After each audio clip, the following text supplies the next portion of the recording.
Fly Affair Nation, Fly Affair Nation, Fly Affair Nation. It's not just for you, you selfish. It's for everyone around What up, you. y'all? Welcome back to another episode of the Be Selfish Podcast. I'm your girl, Sharrell. I'm Lilly. Yes. And today we have a special guest, y'all.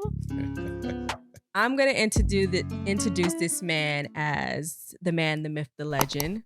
Wow. Some people know him as an author, a cultural influencer. Ooh. I ain't never heard that one title. before. Come on with the titles, baby. Okay. Beat me up. A Hype real me up. one. And most of all, the OG.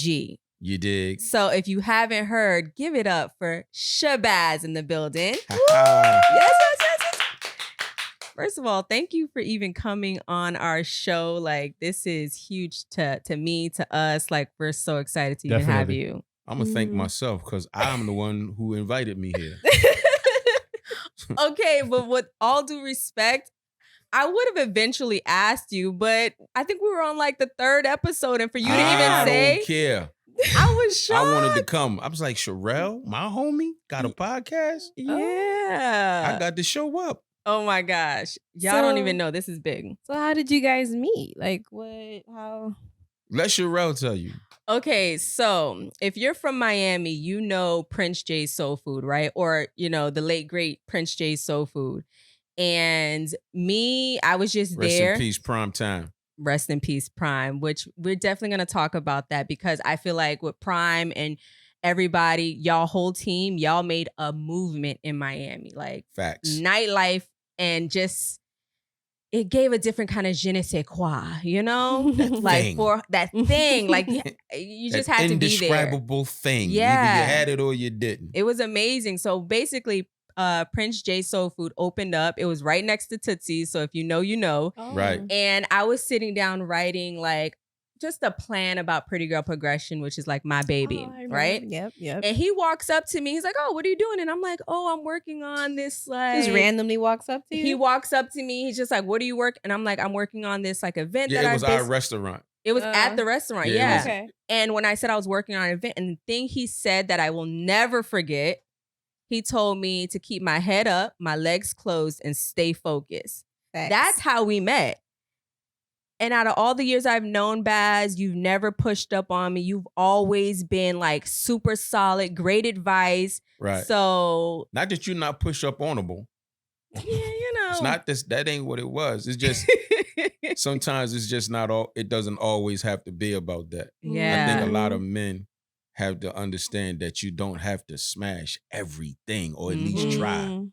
Like sometimes it's cool to just be cool. Yeah. Mm. Cause some of these, cause like people like yourself, people like Chanel, Mhm. you know, like there's women that I'm really friends with that will go from the window to the wall about Mm. me. Yeah. Mm. You understand? Yep. Mhm. And I like that. I like Mhm. being loved. I like being respected. I like being Cared cherished. for, that genuine care. Yeah, because these are the you know, it's good to have that nurturing spirit from women who genuinely care about you, Mhm. Yes. and you haven't tainted it with, damn, he cool, but man, every time he come around me, he gonna Right. be trying to holler, and I don't want to be mean. I like him, but I don't like him like that. Mhm. Like Mhm. sometimes that's just how you're not everybody's cup of tea. I Yep. don't care how fine you think you are, how Mhm. swaggy you think you are. Like every woman don't want you, player. Right. You understand? So that's why it was easy to just be your friend all these years, despite you being a beautiful woman. And Mhm. I just cared more about, you know, protecting and advising and just being a phone call away. Yeah. Mhm. And That's it's dope. literally shown itself to be true all these years. Y'all been which- consistent. very consistent. Very consistent. And you know, yeah. so I kind of want to talk about first of all, you're very well known in Miami, but I want to bring it back. I'm well known internationally. You really are. So you're originally from Georgia, born and raised, Born in Georgia, raised in Philly. raised in Mm. Philly. Yeah, partially because it's tricky. I was born in Georgia, went to Philly at 14 months, went back to Georgia in the 3rd grade, Mm-hmm. then went back to Philly in the 7th grade, and then I was in Philly from that point forward. But And my you were raised- are in Crisp County, Georgia. Yes. Cordell. How would you even describe yourself? In what fashion? I want to know what Shabazz, that name, Shabazz the OG. So I'm Muslim.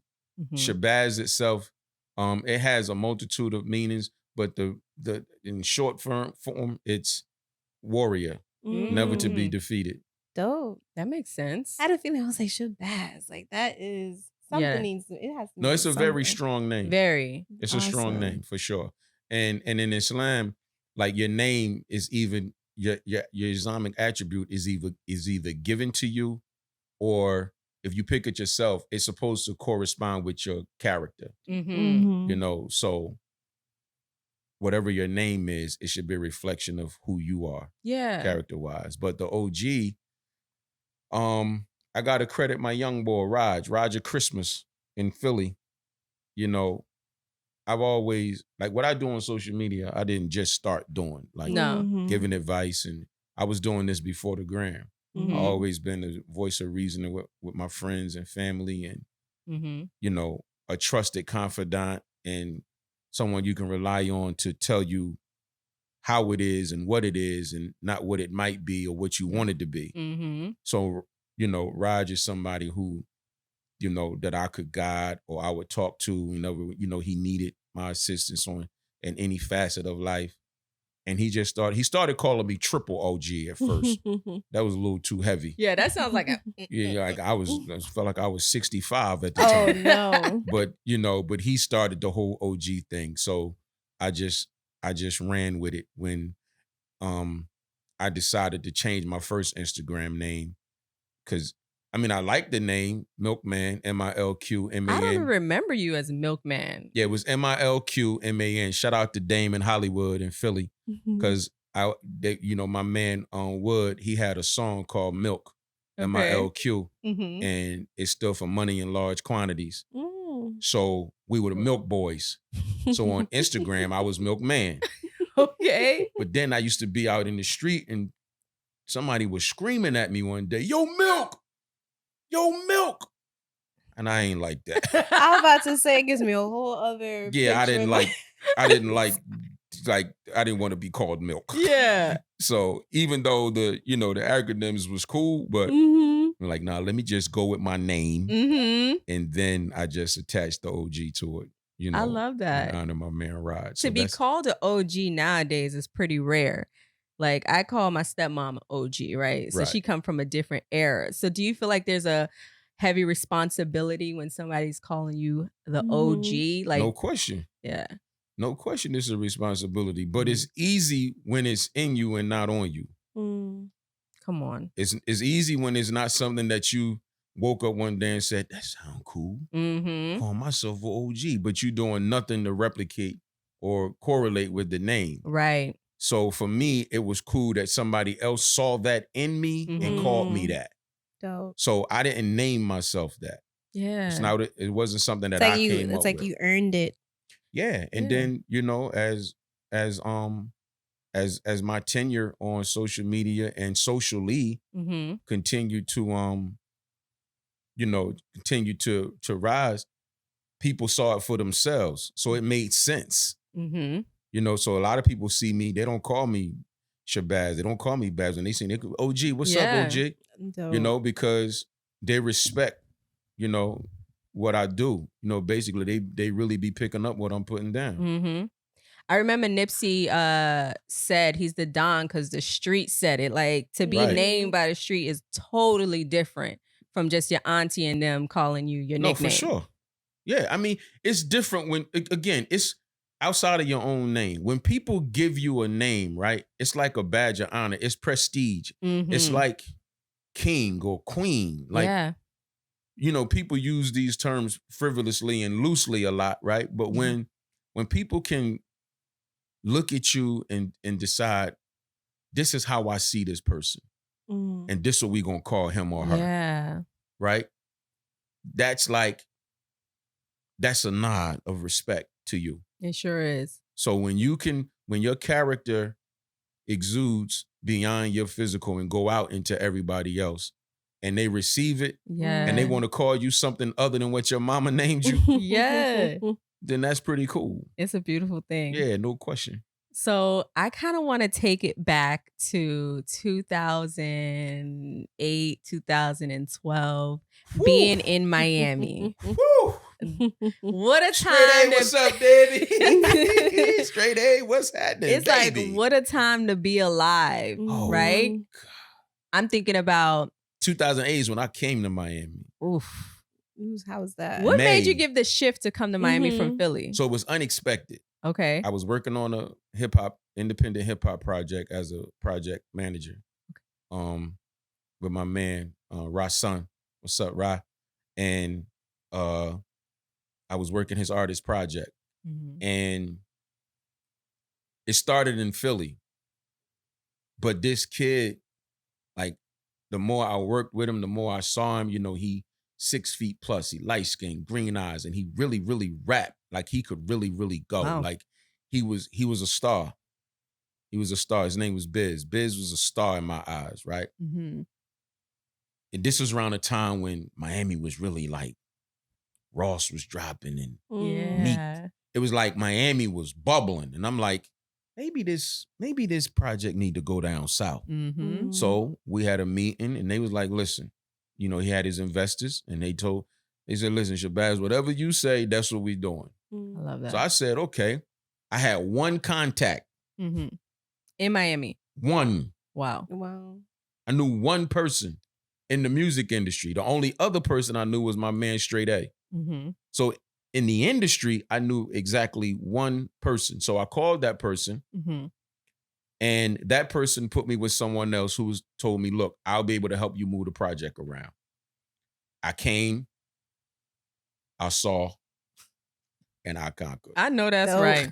But question, in Philly though, you was doing like the party promotions and stuff like that. Well, or the radio show. So you didn't have industry connects through the radio station and stuff like that? I'm talking about my industry connections go all the way back to being 18 when I first started in radio. So the industry connections were there, but just in Miami. Miami, okay. Yeah. Miami, I was good in New York. I'm good in really any city, but in terms of what I was trying to accomplish, I needed somebody on the ground in Miami.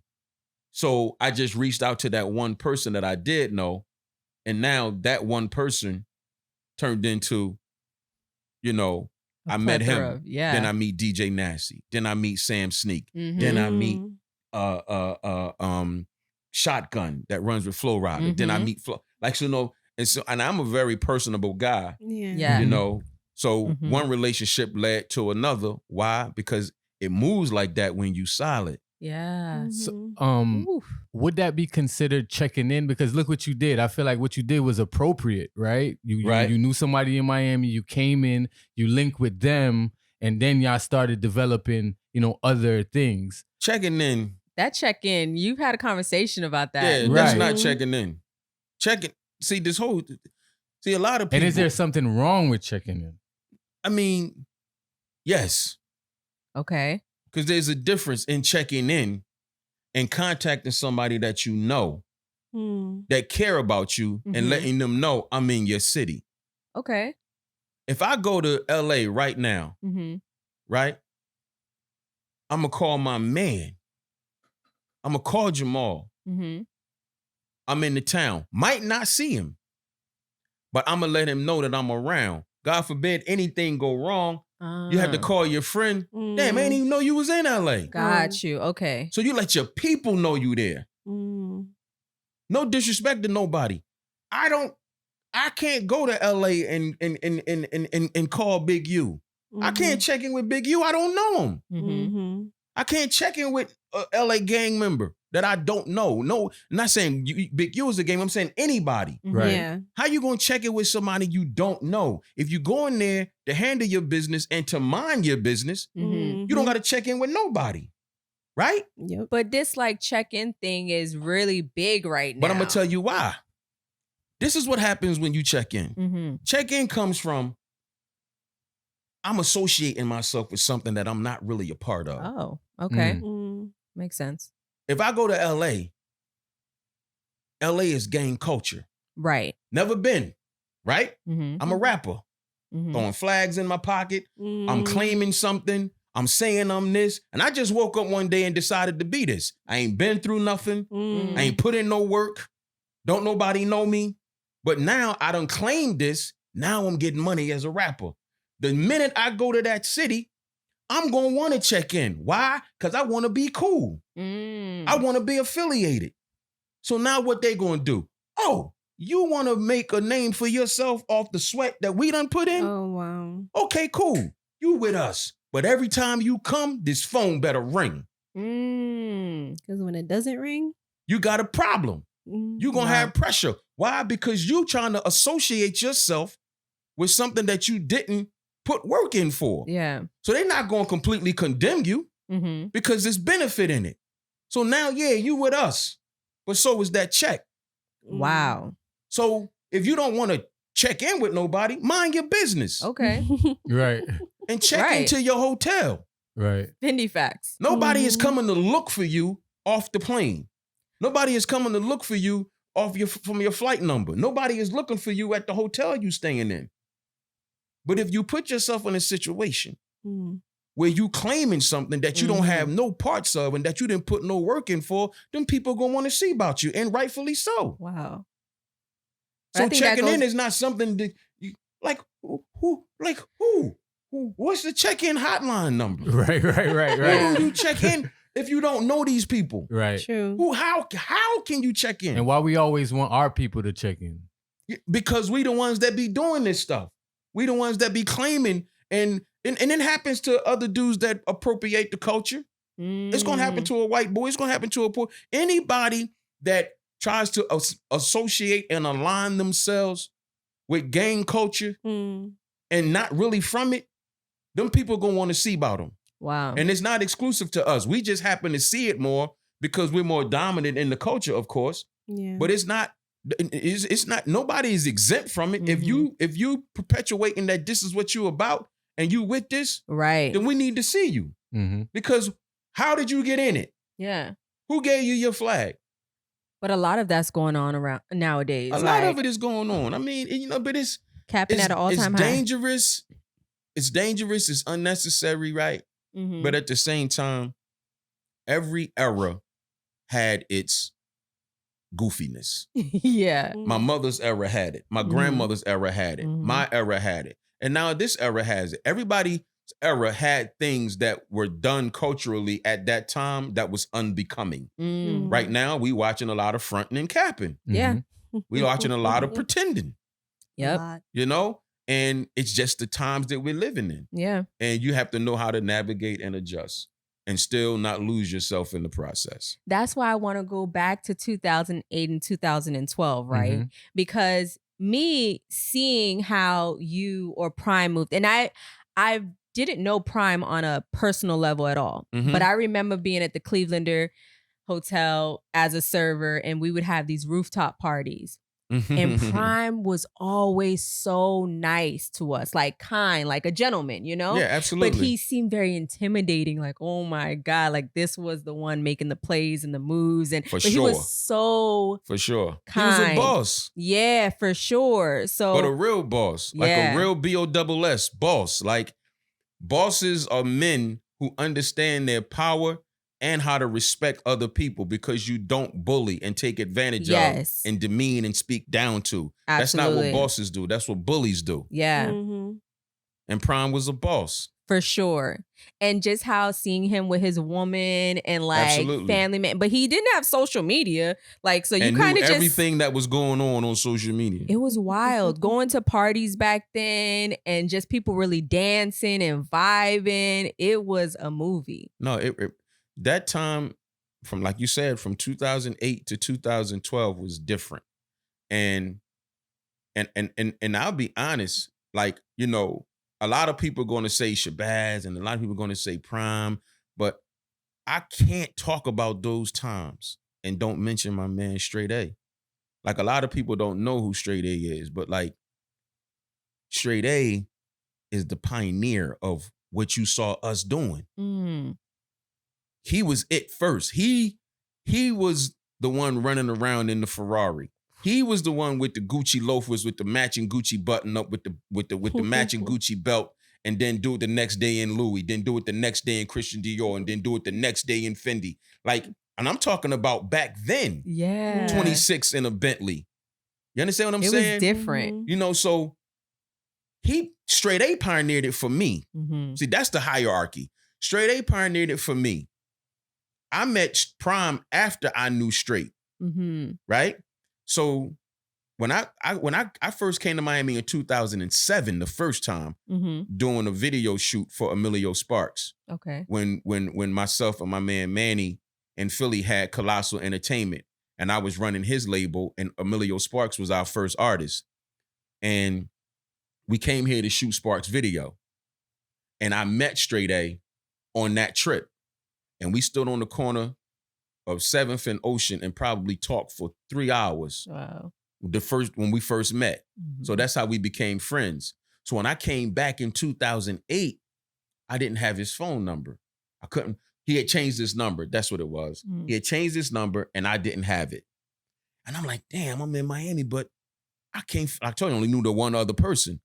And he was the other person, but I couldn't find him. I'm like, damn, I can't find my man. So I'm walking up Ocean Drive one day. And I'm walking from, my hotel was on 7th. So I'm walking up towards Johnny Rockets. So I'm going north on Ocean. Johnny Rockets. And, jeez. And if you know, you know. I'm like, I see this Ferrari coming. No, I hear it first. And then I see it. And I'm like, it was a gray, like a color I never saw before. And I'm like, man, that shit fly. So then when it went past me, you know, I'm looking at it and I kept looking. I ain't take my eye off the car and I saw the license plate and had Straight A on it. Wow. So my first, it just like happiness overtook me and I ran. I ain't mean to run. I'm too cool to be, but that was my man. I was looking for him. So I ran and I caught him at the stop sign. Wow. And he was so happy he hopped out. And from that day, we went out 45 nights in a row. Oh my gosh. 45 nights. And then it was like, what, Forge, 400, Dream? It was 400 Club. So it was Mansion. It was Dolce. It was Live. It was Cameo. Wow. It was Dream. It was The Fifth. And it was Green Carew and Y. Carew and Y? Jeez. Like, it was somewhere to go 7 days a week. Absolutely. And we went. Yes. So Straight A was my introduction into Miami nightlife on the VIP level. Yeah. So once people saw me with Straight, then I was received on my own, because now my own character took over. Yes. So now when I'm not even with him, oh, that's Shabazz. Yeah. So that's where respect comes in. So now, 2009, I meet Prime. So now you got Straight. Now you got Prime. You got my man Gotti. You know, all these niggas down here from Brooklyn. So now it's like, now we got our own little squad. Now we got our own little squad. And when we go to these clubs, we tear them down. I'm telling you. Now the rest I ain't got to tell. You could tell what we did. You just I don't had wanna to be brag. there. Like Ace of Spades or Moet Rose at the time, I think was like really hot. Yeah, that was the bottle of choice back then. Yeah, it was just, it was a beautiful thing to see. And then you're seeing all these guys on the lady standpoint. You're seeing all these guys that you never see through social media. You don't really see all the time. You're like, who is this? It's like, but everybody's a boss. Yeah, it was a lot of us. It was crazy. It was, you know, my man Cuban Mike, you know, Rube, you know, y'all know my Instagram, BK Rube. You know, like, we was all connected. Like, I'm from Philly, but I've been running with dudes from Brooklyn since 89. So me and Gotti became friends through Prime, but then realized that Gotti was in the feds with one of my closest homies from 89, my man Boogie Stink from New York. They was in the feds together. So you're like, damn, you know Boogie? So now all the dots connect. So then I got industry contacts and connects. You know, these dudes is connected to Fab and Puff and, you know, and then I got my own. So everything just, it It all was just lit. manifested organically. Yes. And we really, along with a lot of other guys that, you know, people may not know, but we really own Miami nightlife. Y'all really did. respectfully. Yeah. Respectfully, we owned it because of how we moved, how we carried ourselves. Absolutely. Like we was in the era of 7 dudes go out with 21 girls. Mm-hmm. Absolutely. And that was something Prime did not tolerate. If it's more dudes than girls, we have That's to a problem. resituate the situation. Yeah. And he never had a problem like, yeah, you can come through. I remember. Yeah, no, we didn't care about that. I remember I fanned out. It was my first time meeting Fabulous, right? And that was at the Clevelander on the rooftop. And like he was coming down the hall. And I was like, can I take a picture? And Prime was standing there. He's like, yeah, go ahead. I was like, oh shit. Like, this is crazy. So as a server at that time, people were like, we loved when y'all came through. It wasn't like, oh, these niggas again. Because we had a good time. It's a money day. It's about to go down. I'm about to pay my bills for 2 months. Because we had a good time. Yes. We had a good time and everybody was included. Everybody was respected. Everybody was thought about. We didn't mistreat people. At all. You understand what I'm saying? Like, it just wasn't that type of vibe. Like, we were really well respected because we gave respect. Yeah. We gave respect. And that's why, you know, and that's why if you really pay attention, if you really know, you know, but that's why when Prime passed, you know, Miami nightlife changed. Absolutely. It changed. It changed. I mean, COVID, you Swift. know, really twisted it. But when Prime passed, it was a void here. Mm-hmm. Just not seeing him in certain places. Yeah. At certain situations. Yep. It was like something is missing. It's like looking at McDonald's and not seeing them golden arches. Yeah. Like something was missing. It was definitely different immediately. Yeah, nah, that was a huge loss. I remember 2013. You know, because every year he did his birthday. He did a yacht party. Every year he would do a white yacht party. I used to wish to get on that boat. So 2013, he was doing his party again, and Bamboo was opening. Bamboo was opening. Shout out to Sia, D, Purple, Dio, Marios. You know, he usually did his after party at Dream. So somehow people had been buzzing, talking to the guys that was opening Bamboo. And they was like, somebody got in touch with me. It was like, yo, these guys from, I think it was Dex. Shout out to Dex. I think it was Dex. If I'm not mistaken, I believe it was Dex. I think Dex told me that they were trying to get in touch with me. I feel like it would be Dex too. And I said, get in touch with me for what? He's like, they opening a new club and they trying to holler at you in Prime. So I'm like, all right, well, who is it? So I think Dex is the one that put the play together. I really believe it was Dex. But nevertheless, I ended up at a meeting with Sia, Purple, and D. And when I got to the meeting, Purple, they Live said, on Sunday Purple? Not that Purple from Bamboo. Okay. I got to the meeting and I think it was D. D opened the meeting. He said, listen, I'm going to start this by saying we was getting to the point where we didn't even believe y'all existed. Wow. They said, we've been trying to get in touch with y'all for so long because everybody that we talk to tell us if you want this club to pop when y'all open it, you better have them in there. And I was like, word? He's like, man, we were starting to think y'all was a myth because we couldn't catch up to y'all. I'm like, nah, we here. Now I'm in the meeting, Prime outside in the car, sleep.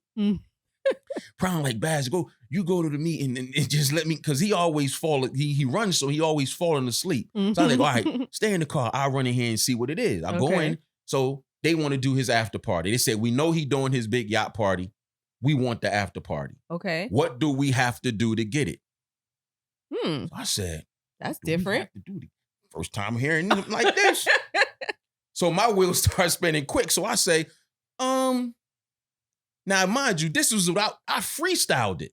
Okay. And I was mad at myself because it happened so fast. I said, all right, he'll do it. Give him 5,010 bottles. The man went in the other room and got a checkbook and came and wrote the check. What? You're like, I wish I would have said some more. Hold on, that was too easy. But you don't know until like it's presented. That's crazy. There was no hesitation. I said 5,010 bottles. They said yes. Immediately, without hesitation, they said yes. Come on. Yes. And from that day, I went back in the car with Prime with the check. He said, what happened? I said, they gave me a check for 5,000. They're going to give you 10 bottles for your birthday. He said, word? And at this point, y'all already partying. We y'all already are doing it. We already dug in with Mike Gardner and headlining. Like we already doing what we do. Yeah, shout out to Varsity, Headliner. Jordan, and Javi, we doing what we do already, but they just wanted his party this year. They wanted that after party because they was just opening their club. I love that. And man, not only did we get the 10 bottles, but he bought more bottles on top of the 10 that they gave him. Like a real boss would. You understand what I'm saying? Yeah. We were an integral part of Bamboo's establishing itself on South Beach. Granted, the politics got involved, obviously. Yeah. But Bamboo was our house. Like to the point where, like I've never professed or projected to be the one that was really getting money like Prime and them was, because I wasn't. But that was something. It was something to be a part of something and be received for who you are and what you bring to the table as a person. Everything about me, from the industry, the celebrities, everything with me, what you see with these people is all about me and my character. It's never been about Baz got the bag, Baz got the Rari and the bag. It's never been, I've done my 1 too. Yeah. But I've never been received and handpicked for any of that. It's always been about me. Absolutely. So when my birthday came around, I did my birthday at Bamboo. D told me, listen, you not spending no money. Okay. He said, go to the liquor store Sunday afternoon and buy as many bottles as you want and bring them to the club. And Sunday night, we gonna bring your bottles out. Okay. I told Gotti and them, I said, yo, you're not gonna believe this, man. I said, the man is letting us bring our own bottles to the party. Okay. They said, what? He said, we could go to the liquor. I said, dog, go to the liquor store and buy the bottles so I can drop them off at the club. Mind blowing. Nobody was getting that type of liberty. No. But it was all about respect and when people and respect and perception. When people see Theo and we used to do it all the time. Theo say Shabazz, he would tell me and my brother, oh, let's make a parade real fast. And he'll order 30 bottles of Ace of Spade, Dom, and bring it to our table. And then I tell him, all right, send it back. I think that was one of the first time I've ever tried Ace of Spades with one of y'all. Like, Probably. y'all was passing out so much that it was just, you had to be there. We just had a good time and we treated everybody good. And it was dope. It was like, it was, of course there's nobody that'll ever do it the way it was done by BMF. But in Miami at that time, in that time span, we had a good time. Y'all We really did. really did. We really had a good time in that nightlife era. So I was gonna say something. I'm like, okay, y'all catching up Yeah. real good. But I want to take advantage because I've seen on your page what you do. So I was like, here on Be Selfish, we talk about like mental health, self-love, and all that for women. So like, I didn't want to interrupt, but I was like, wait a minute. We have Shabazz here. So let's really get deep. Because I ain't got to go nowhere. I'm here. Get into it. I love it. We can have 4 parts. Right. I should have brought a change of clothes. Because I had some Philly questions. Listen, man. But later for that. Listen, let me say this right now. I'm grown and I ain't got no curfew. Okay. Awesome. Everybody cover what they need to cover. Right. Awesome. No, because I got I'm it. here. Baz, we got questions. Okay. I got answers, baby. Okay. Let's do it. I'll let Lily go So ahead, Lily. first, I wanted to talk about your book, right? Okay. It's called Flip Your Life. Right. Now, I want to know, because we're trying to change the perspective on being selfish. I want to know if you understand what we mean by being selfish. Does that have anything to do with your book? It has everything to do with the book because being selfish is being self-aware. It's not being selfish. You see somebody hungry and you won't feed them. Right. It's being selfish, knowing what's best for you. And this is not rehearsed. Nobody told me this. This is just my interpretation. Say that one more time, please, Yes. because that's what we're trying to let people know. Like, no, you have to be but it's a craft. It's a skill that you have to learn. Yeah. I had to learn it. mm-hmm. I had to learn how to be selfish. I had to learn it. It's like something when you're naturally born with something, right? Like me, for instance, relationships. I never loved a woman that didn't do something to hurt me. Ooh. Right? Never. You gotta go deeper on that. Hold on. I never loved a woman that didn't do something to hurt me. And I had my heart broke by every woman that I ever loved. Really? Yes.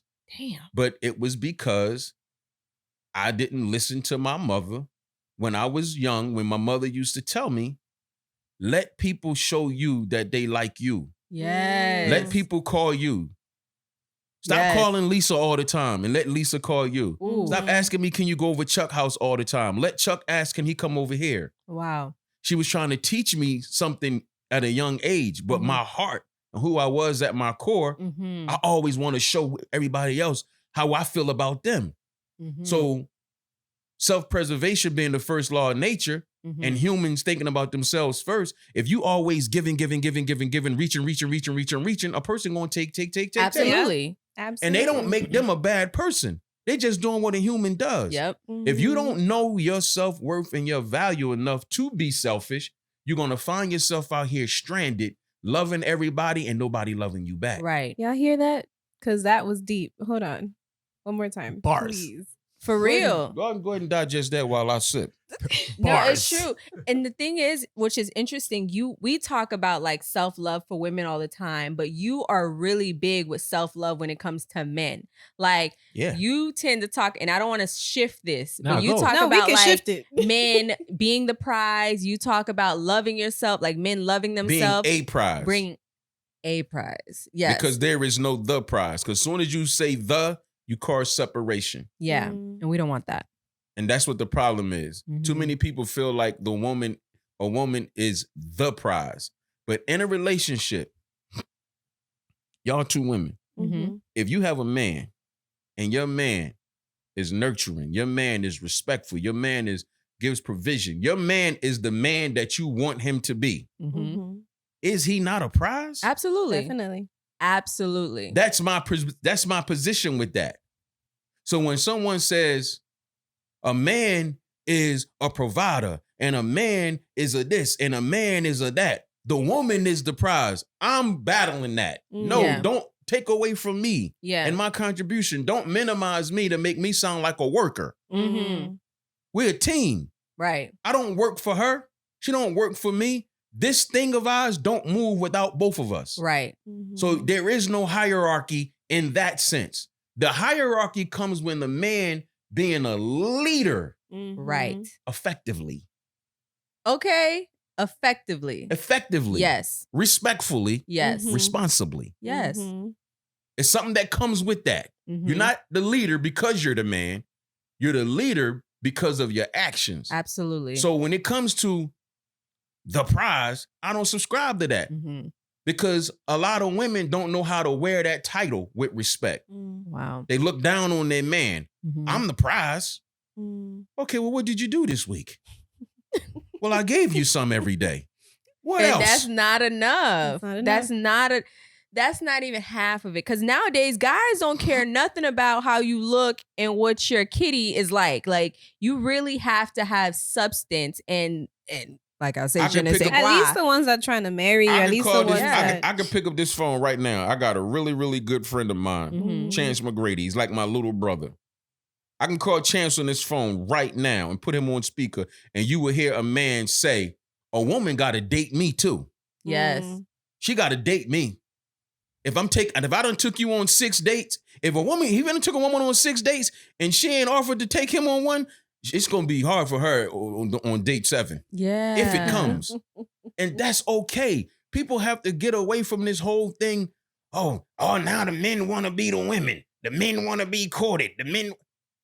Listen, the men want to be appreciated. Absolutely. Mhm. This money don't grow on trees that everybody think men's supposed to spend. Mm-hmm. It don't grow on trees. Work gets put in for it. Yep. It's nothing wrong with a man wanting his woman to show him that she appreciates him. That's Men all have it feelings is. too. Like Men y'all have really feelings. have Men are not feelings too. robots. Yeah, Yep. absolutely. So I try to keep the kill even. Mm-hmm. Because when you're dealing with a relationship, that's what you're dealing with. You're dealing with equality. Mm-hmm. Even with a man being a leader, it doesn't put him above the woman, right? Right. Mhm. Doesn't put him above you. I'm not above you and you're beneath. Mm-hmm. I'm the leader, but we still together. Yeah. There's something that my uncle always shares with me when it comes to it being mutual. Things like, I love a man to give me flowers, right? I love a man to open the doors. But my uncle years ago taught me a trick. Like, okay, if the man's going to open your door, reach over when he's coming around the side for his to open up Right. his door. Mhm. And when you do that, watch his reaction. And I swear, ever since I've been doing that since years ago, It's meaningful. Listen. I've been in I the melt when it bag happens. with it. Like, I feel like I I melt when unlocked. it happens. Oh Right, my right. gosh, y'all love that. I melt when it Ladies. happens. I melt when it happened because it's simple acknowledgement. Yes. That means if you do for me, I'm gonna do for you. baby, I'm gonna do for Absolutely. But I you. Look don't at the think- movie Bronx Tale. I was just about to That's- say that. that's where it came from. Yes, Yeah, that's where it came from. And we talk about reaction. You see Colangelo's reaction when Right. when she unlocked that door? Mm-hmm. He was happy. Boy, I he get was that happy every time. because it feels good. Yes. it The feels man is good to already- be desired as a man too, and I Yes. think women don't understand that. We want to feel desired as well. Like we Some want to men feel don't wanted. understand it. You have just True. as many men True. speaking against men demanding that respect and attention Mhm. and acknowledgement, speaking against it just as much as, if not more than women, because they think it's soft. True. I Yeah. was just And about it's to say so. not. It's Hell really no, not. call me soft. Because if you ain't treating me how I'm treating you, it's up for you. Yeah. I Call gotta me get it in Sherman. return. You gotta make me feel how I make you feel. It's Yes. only right. I Mhm. think also though, from a woman's standpoint, we tend to not know, okay, the level, right? So for example, men will date a woman at any level that she's at in her life. Some men will date a woman at any level that she's at in her life. But a woman will always, some women will date up. So I think women kind of look at it like, damn, my man's at this level. I'm not there yet. So do I need to reciprocate that same energy? And I think there's different ways you can do it without it being, oh, he done spent $5,000 on me, so I need to match that. Does that make sense? Like, I feel like some women feel like, oh, I don't know how I can match that energy. You have to be able to differentiate between what you just described and competition. Mhm. Okay. Damn it, I was just about to say something. Go ahead. Because, okay, I feel like there's always two different type of women. Mhm. Because when I would meet someone that was higher, like let's say position wise, they were higher, they were successful, I would look at that man like, I need to learn how to get there too. But there's also women that they just want to be taken care of.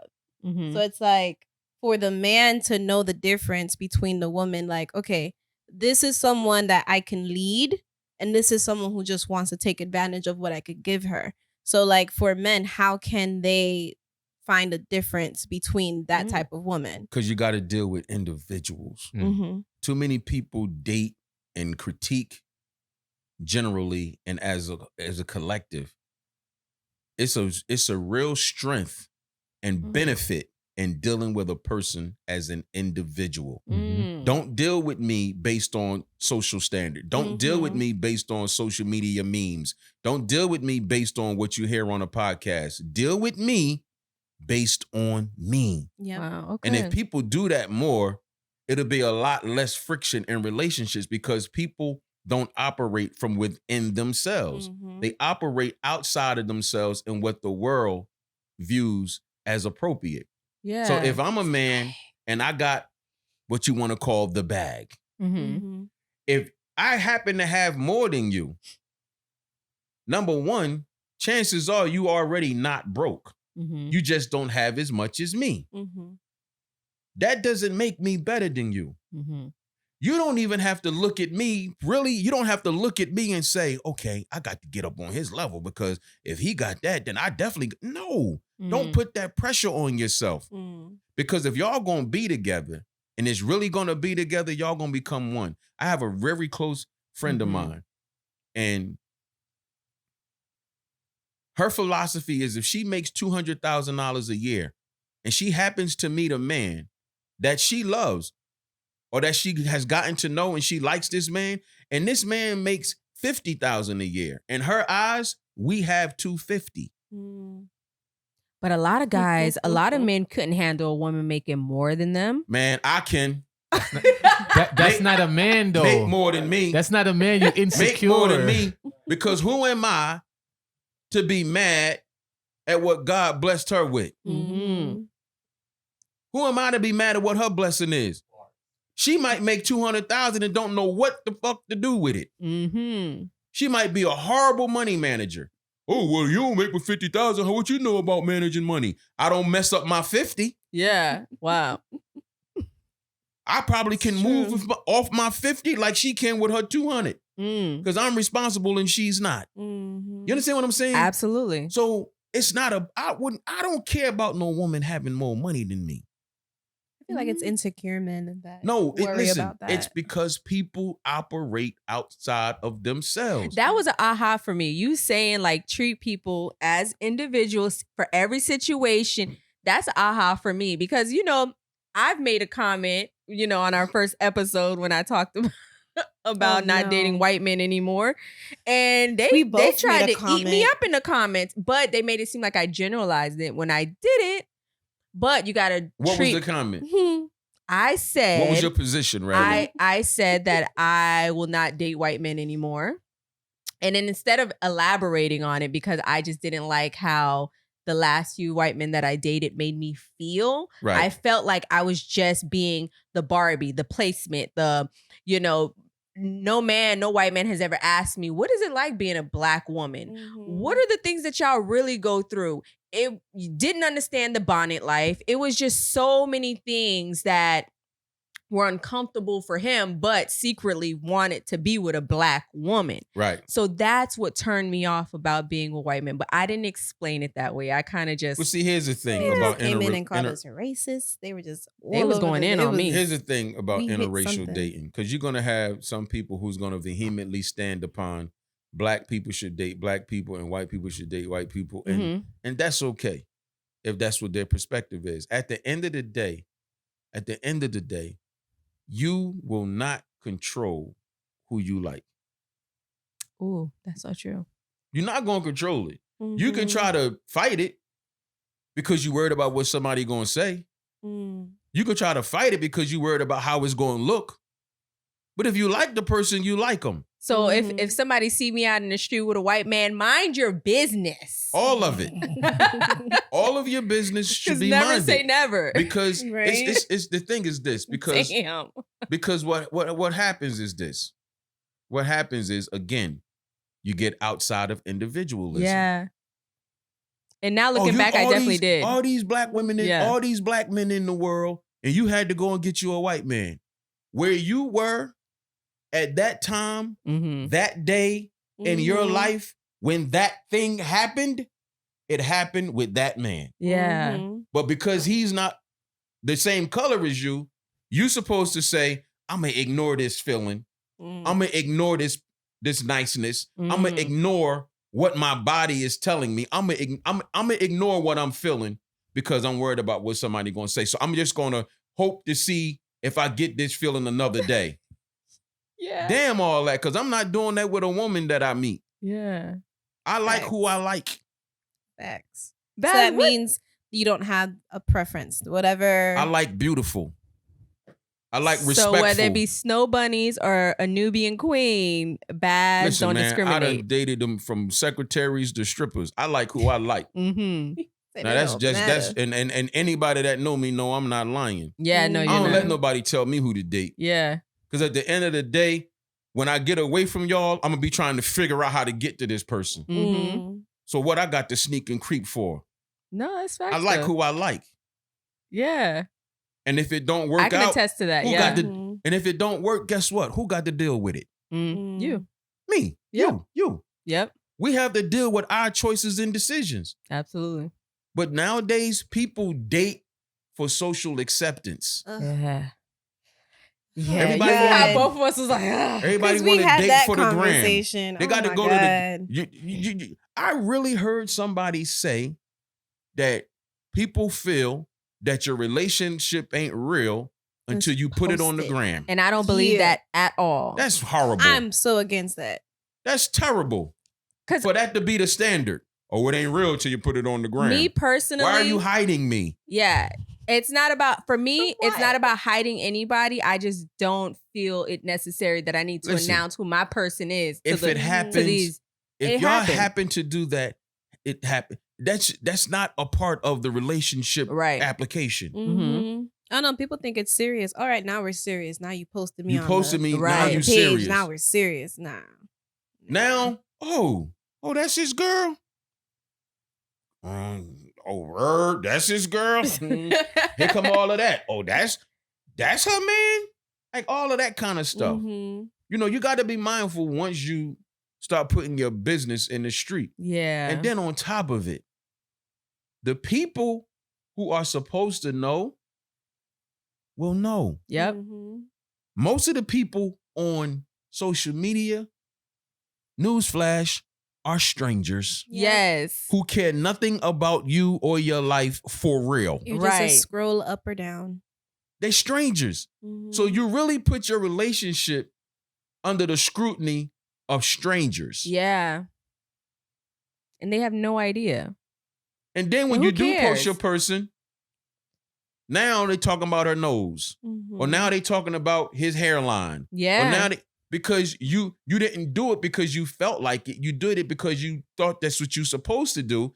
And now you getting shredded. Yeah. Because everybody got something to say. Everybody don't love you. Mhm. Everybody don't, no They matter how don't. many people congratulate and salute me for what I do on social media. Mm-hmm. Everybody does not love Shabazz. Yeah. Mm. They Mm. somebody said to me that I'm gonna show y'all something because you're not. Pull up That's the some real receipts. shit, though. I'm gonna show y'all And something. a lot of the times, these people don't have.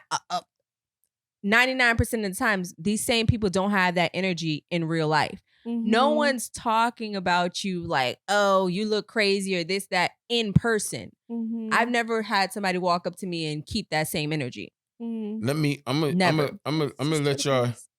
I'm gonna let y'all hear something. I'm gonna, and it's gonna blow your mind. Oh, I want to hear this. Hold on 1 second.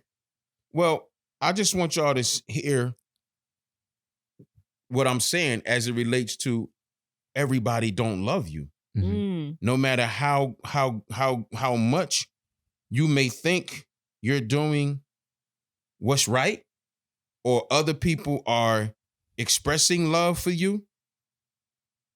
And I just want y'all to see how what you have to deal with when I do what I do because this is my purpose and my calling. Mm. Mm. So I don't care about what you would call the haters. Mm-hmm. Oh, So my this gosh. kid, I think he must have finally got the hint, and he must have deleted himself or unfollowed me or Oh, something. damn. But I was gonna There let was y'all somebody hear who was recording. following you? Yeah, he would follow me, and a few days ago I was king this, king that, and then I put up a post. I don't know this person. Uh-huh. I put up a post that said, "A lot of y'all can't win because you swearing to God and putting it on your mama and be Ooh. lying." Whoa. Mm. And the caption said, "This is why your life is in shambles and your mother can't get ahead Damn. Mm. because you lying." That post must have struck this person's nerve. Okay, I don't triggered. know this person, but they must have been triggered Mm-hmm. because 2 days prior, I was king. Salute, King. Yeah. The man sent me 3 voice messages.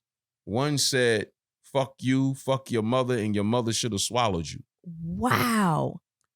And you need to The stay district- off Rick Ross' dick and stop wearing that money team hat because I'm sure Floyd don't support that shit." Now, I sent him the laughing faces because I don't argue with people like that because it's meaningless and it's pointless. Yeah. But it's just a testament. These people on social media are retarded, a lot of them. Yes. So you can't put yourself in certain situations if you're not ready for what comes from these lunatics. Mm-hmm. The You don't get the good. Lilly, you let me get the tell you, bad. Lilly handles our like feedback and responding to people because I be quick to be like, who the fuck you talking to? That's me. But then I have to remember, oh, okay, sure, these people don't know you. And Lilly will come in with a very professional, like, But oh, that's interesting. I feel you. And I'd be like, I kindly tell them to fuck off. But Kindly. you can give it to them both ways, right? mm-hmm. Because sometimes they're bold enough not to throw the rock and hide their hand. Mm-hmm. So you have to stand your ground and stand firm with them and You hear that, Lilly? hold your position. I can So hold my sometimes position. you can do that Okay. because sometimes it's required. Mm-hmm. Like, don't get it misconstrued. Positivity don't equate to being a pussy. I'm telling you. I just ignore them too. Cause I mean, like whatever you feeling at the time, but just listen. Long as you don't let it disrupt your peace or your energy. Yes. Mhm. That's it. Right. If you can say all of that you said and then still go on, Yeah. but if you say that and then it change your mood and then you got to keep talking about it and you got to refer to and you're not even on this and they don't went on about their business. Right. So it's just it's just balance. Yeah, it is. That's all it is. It's balance. Cause I don't mind checking them with assertion, but I don't mind checking them with aggression either. I love that. You know, you talk about balance, right? So your platform, first of all, I want to know the responsibility to have a platform like yours when people are falling for literally everything that you say, they really take heed to that information, right? So Right. it holds weight to them. Do you feel a heavy responsibility that every time you open your mouth, like it needs to be something that is beneficial for the people, or sometimes you just want to kiki Correct. and laugh? I do both, but it's funny you asked that, or ironic that you asked that, because that's how the platform got to where it is. Mm-hmm. When I first started, if you go back to 2015, 16, You got a lot 17. of content. Mhm. I Right? tried to go. I said, my if you fingers go are back to those days, Mm-hmm. you're gonna hear, yeah, because you motherfuckers and y'all bitches, y'all need to and like y'all and stop this sucker shit, you bitch ass nigga. Like you're gonna hear like I was talking like I was on a street corner. Uh-huh. Yeah. And then what started to happen, I started getting DMs from young 17-year-old boys Mm. saying that I look up to you. I don't have a dad. I don't have a big brother.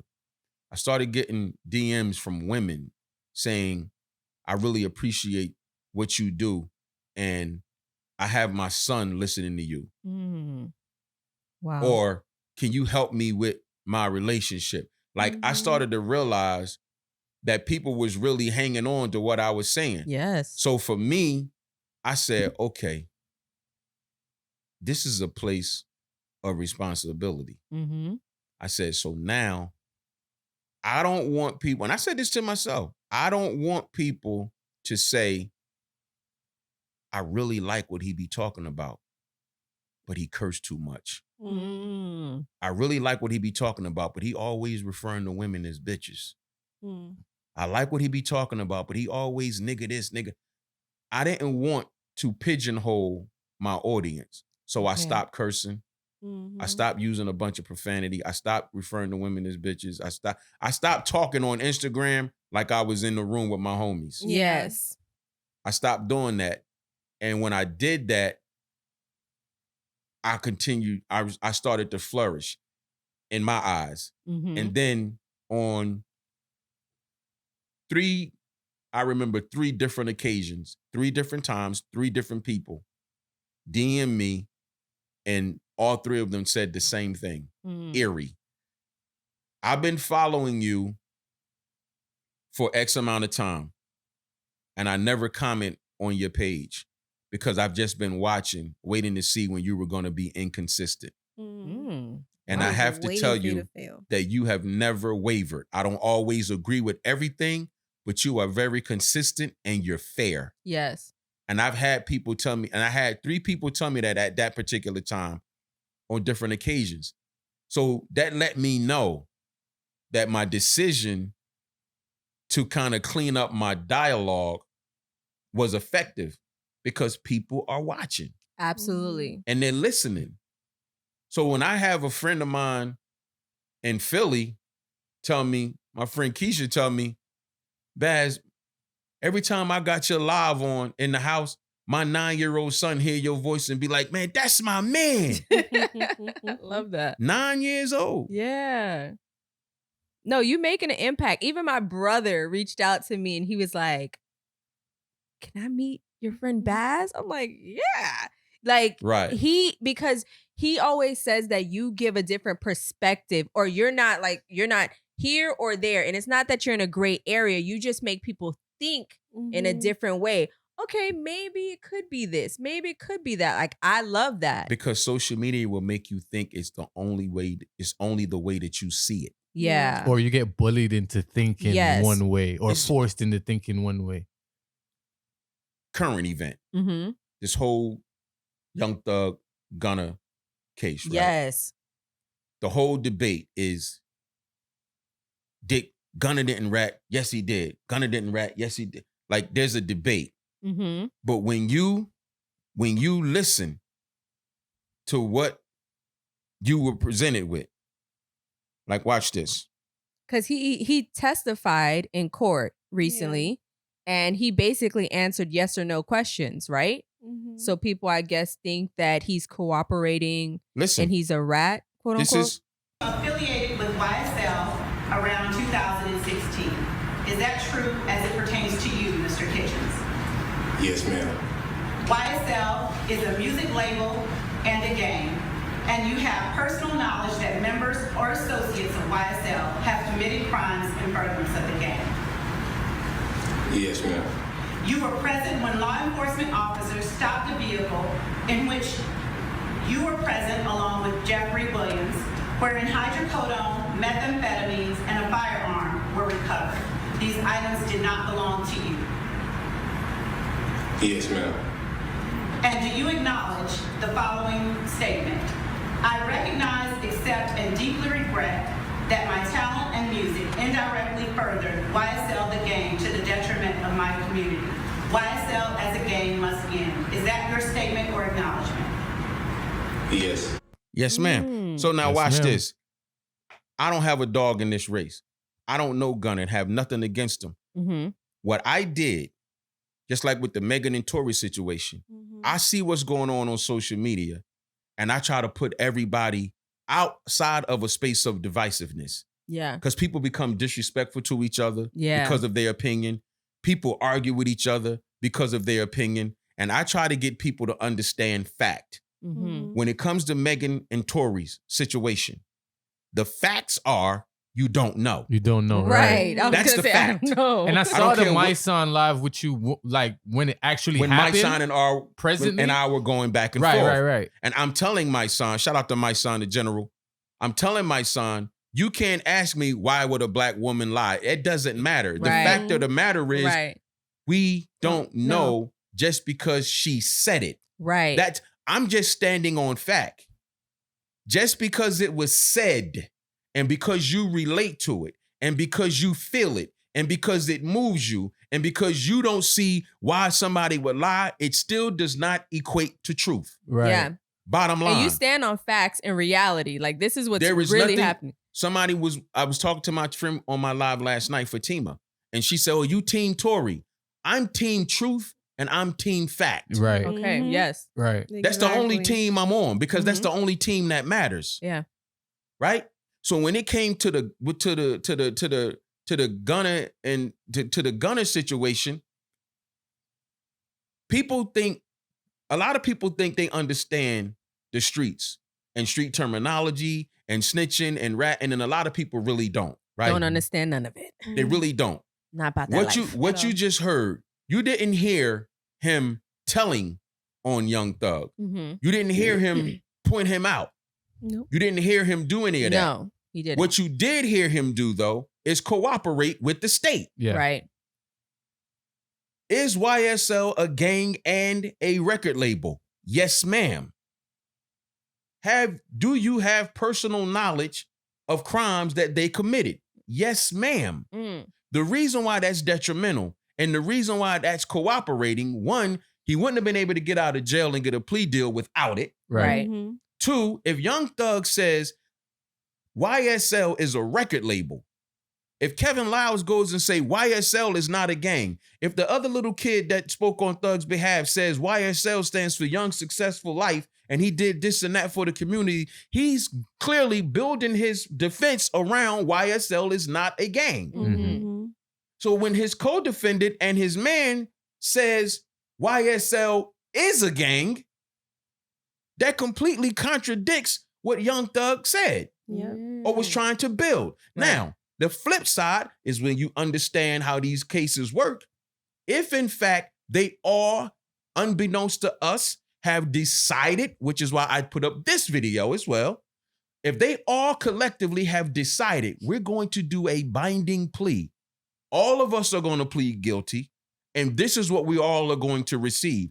Gunna did nothing wrong. Okay. But without us having that information and only going by what you have seen and heard thus far, that what you witnessed is called cooperation. Gotcha. Because if you did not get that, if they said, we're going to give you 5 years, suspend 4, give you time served, and 500 hours of community service, but you have to say that YSL is a gang. If he would have said, I'm not saying that, he gets no deal. Right. Mhm. So it sounds like he would have no jail time, maybe some community service hours, but he has to admit that it was a gang. Absolutely. Okay. These are called conditions of the agreement. Those were the conditions. We'll accept your guilty plea, and this is what we'll give you. But you have to give us this. We need the admission of this being a gang. Yeah. Mhm. That's what we need. So there is nothing to argue about. I don't care what comes after the fact. That situation, what you're witnessing, is cooperation. And there's nothing else to call it. But a lot of people don't even know the ins and outs of like the court, the law, feds, this, Because that, they at all. believe cooperation or ratting or snitching, whatever they want to label Admitting it, to it. has to be you sitting on a stand or you wore a wire or you pointed somebody out. They don't understand the trickery that these people play. They want a conviction. Yeah. Yeah. They want a conviction, even if the conviction don't equate to jail time. Yeah. A conviction is a victory for them. Mm-hmm. And it goes on that's another feather in their cap. Mm-hmm. You understand what I'm saying? Yep. So they want convictions. Most times they want the time, but depending on how the case is shaped and goes, they'll take community service and suspended sentences. And because a suspended sentence means you got 5 years, we suspend 4, you got 1 time served. Them 4 years that's suspended, it's just like being on parole. Right. If you do something wrong, they want that 4 out you. Yes.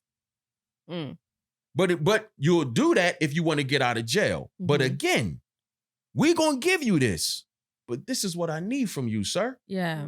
I don't need you to testify that he did this and he did that. I simply need you to say that you renounced the gang. I need you to say that it is in fact the gang. And I need you to say that you saw gang activity. Which he did. I need you to say that. Yeah. I need you to admit those things. And we will give you this deal. That's what we saw. I'm not making that up. I mean, you live off of facts and So logic, I just want to, I just be wanting people to stop arguing. Yeah. That's all I be wanting. I don't like to see people arguing and disrespecting each other. When you can clearly look and see that people be speaking from feelings, emotions, and not intellect. Yes. I had this thing I say, pay attention to everything. Don't ignore anything. And use common sense and critical thinking for all things. So I want to ask you, because you aren't shy about this conversation, but you've been to jail before, you've been to prison before. So I feel like you have a different stance on all of this and understanding like the terminology that goes with this whole case and plenty of cases. And I feel like that's why you post and share a lot about crimes that happen in the world in general. Right. I want to know, how has going to prison or jail shifted? Because I know there's a difference, right? But how has that shifted you at that point to the man that you are right now? Because I was 7. It's right here. It's right here on the back of this book. Read the top of this, Lily. The top paragraph. Okay. Says top paragraph. You are going to learn everything the hard way because you don't listen. Is what I remember my mother telling me when I was 7 years old. And to this day, no words have proven to be more than accurate than those. 7. Wow. My mother told me you're going to learn everything the hard way because you don't listen. Wow. You know when I realized she was right? I was 29. Damn. Wow. And I was sitting in East Jersey State Prison System at Rawway in the hole. That's when it clicked. That's when it clicked that you better start listening. My man Tommy used to tell me, Baz, stop carrying guns everywhere you go. I used to work at the Comfort Inn in Philly on Delaware Avenue. I was a front desk clerk. And I was in the street at the same time. Right behind the front desk, we had safety deposit boxes. I used to go to work. I was retarded. I used to go to work with a bulletproof vest on. What? At the Comfort Inn? Listen, I was retarded. I'm telling you. I done went to work with a vest on and used to keep a 380 in the safety deposit box behind the front desk. Wow. Y'all know the Comfort Inn. The Comfort Inn? She's saying, why? Why? Exactly. Why? Yes. What is wrong with you, stupid? Like, but that's being dumb, retarded, just in the street and just doing things that you think you're supposed to do in the street. And then my man said to me one day, he said, you know what I'm into. Have you ever seen me with a gun? Have you? No. Wow. And you know what he said? When I told him no, he said, have you ever seen me with a gun? And I said, no. He said, you know why? I said, why? He said, because I never had to use it on you. Wow. Meanwhile, you got a whole bulletproof vest and guns that I can't pronounce. I didn't go nowhere without a gun. Wow. But I learned later in life about the energy that you bring to you when you carry one unnecessarily. Yep. Wow. You got a different swag when you carry a gun. Your tolerance is lower. Wow. Your trouble seeking is higher. Wow. Your aggression is more affirmed. You got to come fuck with me if you want to. Type of vibe. Because I got it on me. Yeah. You really the problem when you got the gun. Wow. Because you looking for trouble. Yeah. You're really the problem. If you're not carrying a gun legally to protect yourself. But when you just having a gun because you think that's what you're supposed to do, you're the problem. Which most people nowadays feel like they need to have a gun to protect They themselves. convince themselves. Yeah. But when you grow up and then your brain really develops and you get some sense, you'll tell yourself. And me and Jim Jones had this conversation recently. If I feel like I need a gun, why am I going there? Facts. Why am I going somewhere that I feel like I might need a pistol? Yeah. That's how you save your life. Yeah. That's how you preserve your freedom. But that comes with growth and maturity and living. Yep. Because you don't need to be everywhere the hot spot is. Like, you don't need to be in all these different places. I was going to the office the other day for a work job, and I was like, damn, I'm at the office. I feel like I need to have a shank. Because the office is just, I'm sorry, office. I shouldn't have said that. Shout out to Oomp. I just feel like there's a lot of things that may Oomp, go what down. up, player? Yeah, that part. And yeah, so there's certain places I won't go in case I feel like, oh, it could be a problem. You know, it's all about calculation. The reality is anything can happen anywhere at any time. Right. Because we don't know the unknown, right? Right. But we also have 6 senses. We do. But we only obey 5. I heard that. The sixth one is the one we compromise and play with, and that's one of the most important ones. Mm-hmm. That sixth sense of intuition is the one that says, you feel like you need a gun, don't go. But you go anyway. You ignore it. The sixth sense is the one that say, you know you don't need to be messing with that nigga, but leave him, but you mess with him anyway. Yeah. You know she ain't right, but you mess with it. Mhm. We compromise the sixth sense because the sixth sense is the one that tells us what we need to hear, not what we want to hear. We do Mhm. that all the time. That's what we do as Damn. humans. We're retarded. Yeah. yeah. I wanna- We're retards. I want to take you back. You said when you were 29, you were sitting in the hole. That's when it came. that's we when had this I was- whole. Yeah, my mother cried on the phone with me one day. Oh man. I was in the hole, and my mother asked me, "What did you eat today?" And I told her I had a string bean sandwich. String bean sandwich. Yeah, I had some string beans and 2 pieces of bread, I've been poor, but never string and bean. I made a string bean sandwich. Wow. Mhm. But hold on, you hear what she said? She said she's been poor, but she never had a string bean sandwich. But That's what tell they her- serving in prison. But tell her what is like the delicacy in prison, but it's basically shit out here. Yeah, I mean, see, it depends because if you got commissary, then you can, if you got money on your books and you can order off a commissary, then you can eat a little different. Mm-hmm. But when they feed you the prison food, Right. we, what you call a burger, we call a hockey puck. Mm-hmm. Mm. Whoa. It's about this big.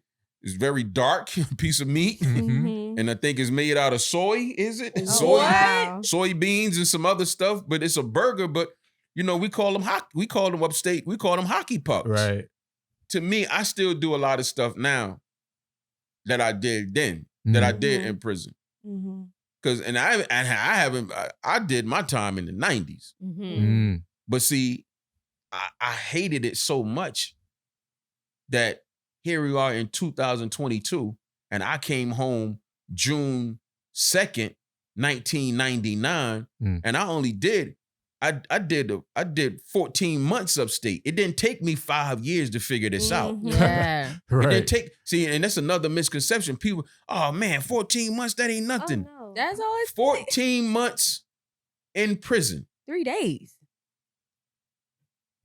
See, sometimes it's not about the length, the time of the bid. It's what Yeah. you experience on it. Oh, Right. say that again.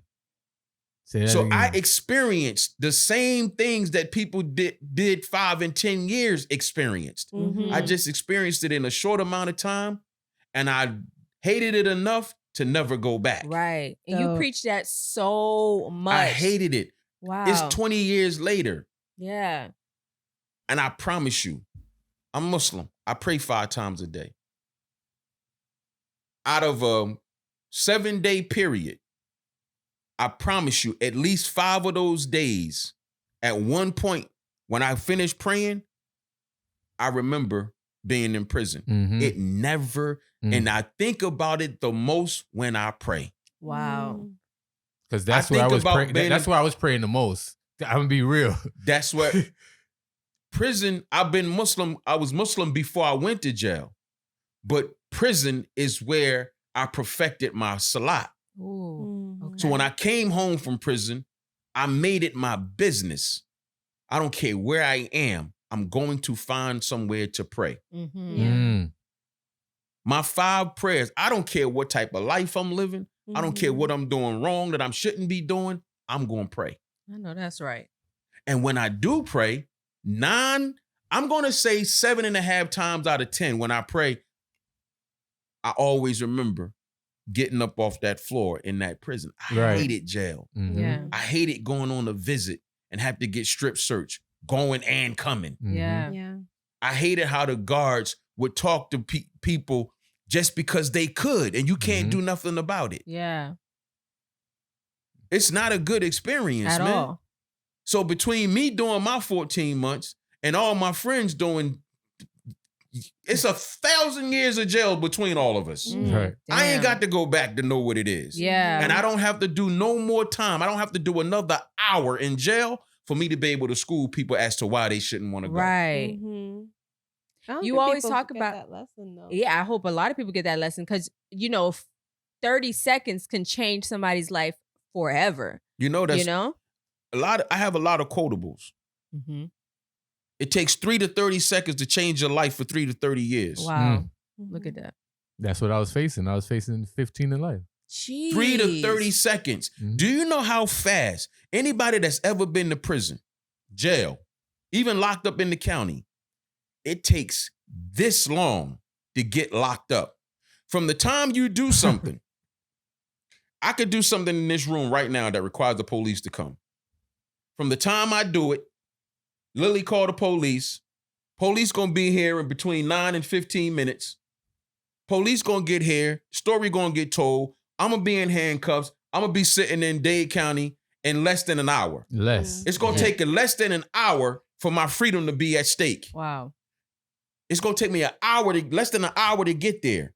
Even if I get bail, you know how long it's gonna take me to get out? 17 hours. Wow. It ain't worth it. It's gonna take at least 17 hours to get in there, processed, fingerprinted, sent upstairs, wait to see the judge, transfer, get your bail established, make your phone call. It's gonna take 17 to 24 hours to get out of that situation that it only took me less than 60 minutes to get into. Wow. I couldn't imagine. I could not imagine. So it's easy to get in it. Yeah. It's hard to get out. And that's the cycle of life. Go to a hotel today. When they take your deposit, they take that deposit quick. Yeah. How long it take to come How long back? it take to get it back? Yeah, it take 24, 3 to 5 48 business days. Yeah, all of that. It's easy to get in. Yeah. Getting returns is a delay. Yeah.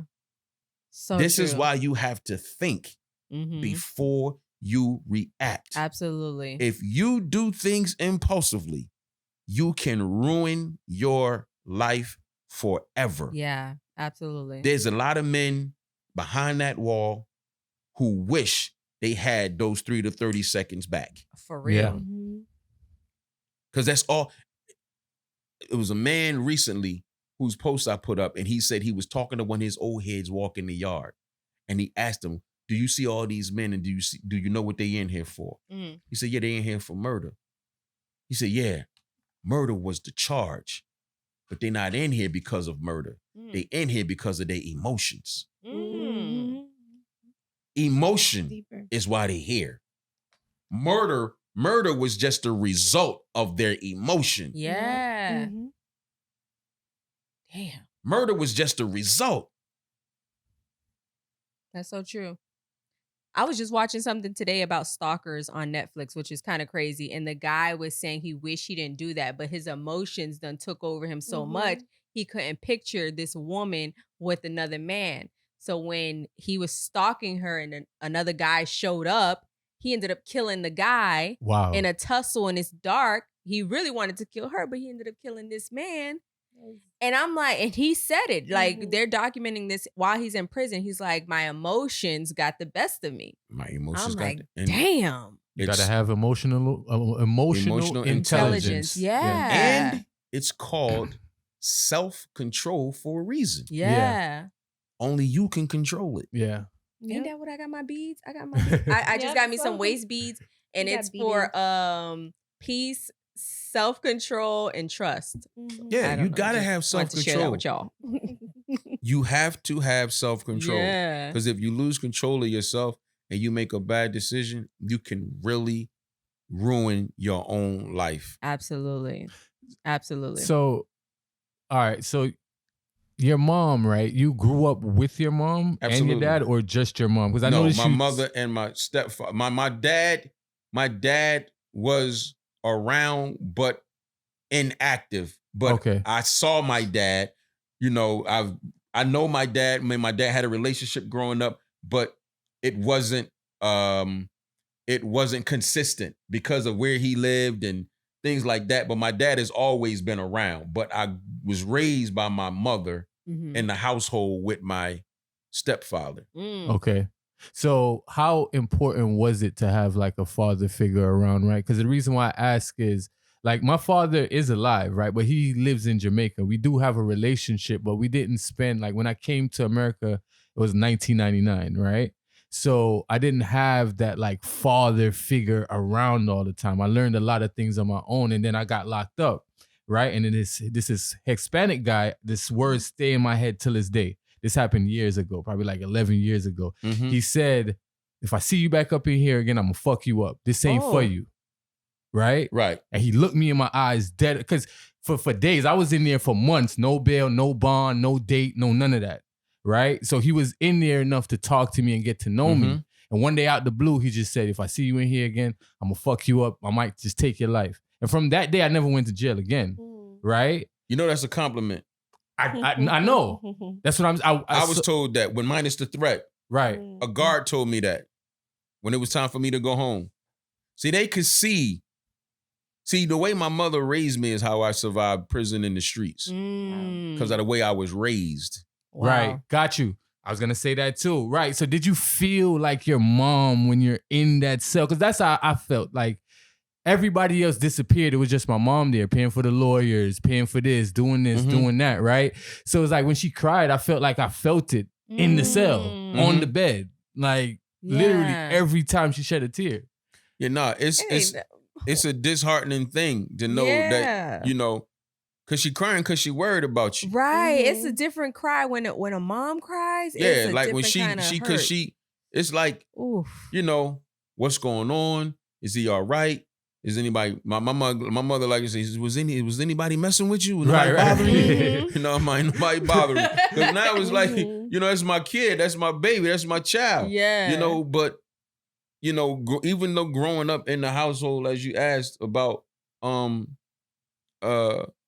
know, with a stepfather, you know, my mother raised me. Got you. My mother had 6 children. I'm her oldest, and I'm the only one that had his own dad. My other 5 siblings, they had their own dad that my mother married. And him and I, we never established a bond. He was in the household. Yeah. But my mother raised me. You know, my mom raised me. And so the man that y'all see today is because of my mother. A woman can raise a man. I second that. And this is why I tell, like, I've had women reach out to me and talk to me about their sons, and they'll say, Shabazz, I need you to help me with X, Y, and Z because I can't raise a man. And I tell them, you don't have to. I can't. No, they would say to me, I can't I can't raise a man. And I tell him, you don't have to. He was born a boy. He's going to be a man whether you raise him or not. Your job is to raise him to be a respectful man. Yes. You know, a man of moral compass and integrity. That's what you do. And you can absolutely do that. You can absolutely be a woman and take your son that you birthed and teach him respect. Wow. Teach him how to talk to women. Teach him how to conduct himself. Teach him how to be respectful. Teach him not to be a liar. Teach him not to be a thief. Yes. Teach him not to be immoral. You are speaking to me. Teach him. Because I have 2 boys. And believe in his And that's dream. my those question. Things, Yeah. Those things make a great man. You looking at it. Yeah.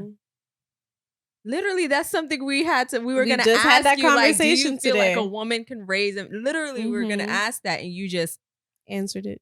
perfectly. Yes, she can because she can teach him what kind of person to be. Yes. She can teach him what kind of person to be. It's up to him what kind of man he gonna be. Right. He gonna be what kind of man he wanna be, regardless of what his mother teach him. You follow what I'm saying? Yes. My mother didn't teach me to be a thief. My mother didn't teach me to be a drug dealer.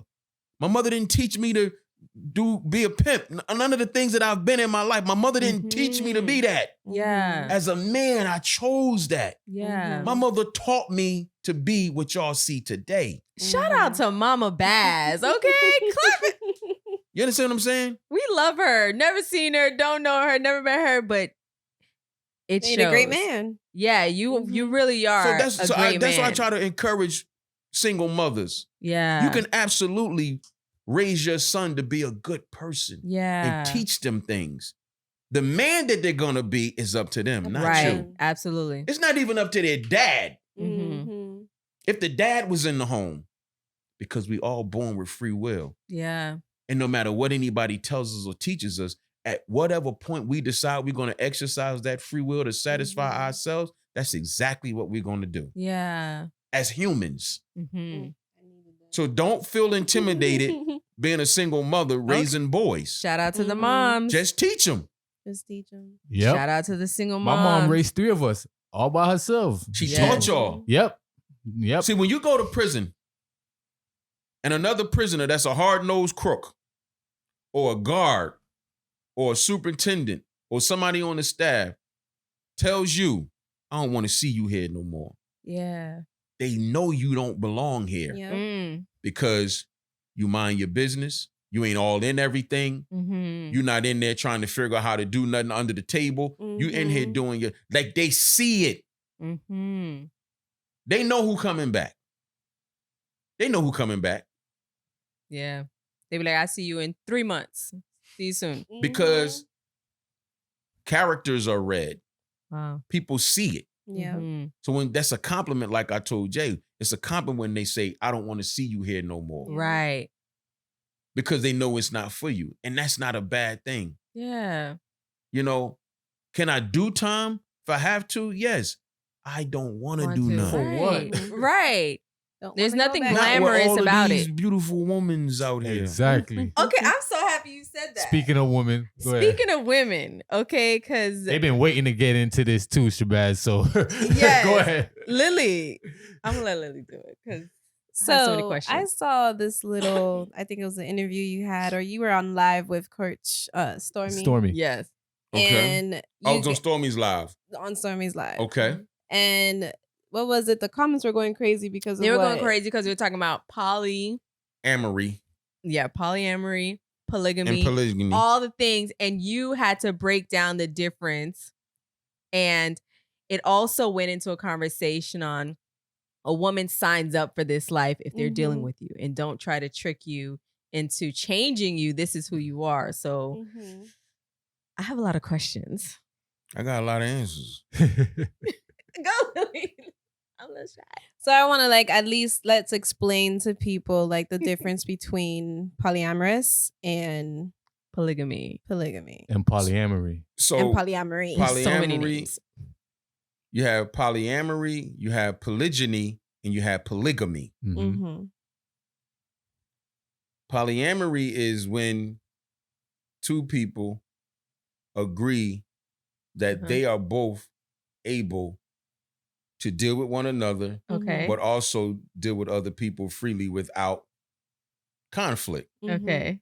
It's Conflict polyamorous. means drama. Polyamory. Huh? Conflict means drama. It's Yeah, not yeah, gonna yeah, get yeah. nobody There's upset. there's no reason to lie. This is open. Mm-hmm. Okay.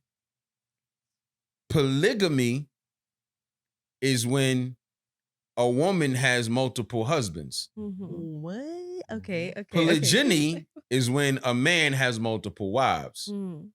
Polygyny. Okay. So it's polygyny and polygamy. Wow. So my position with that is this. Yeah. What are you, Baz? I mean, I'm a me, right? Do you have That's a Like exactly what I how told you Stormy, said it. the conversation that she heard, what I told Stormy was, Uh-huh.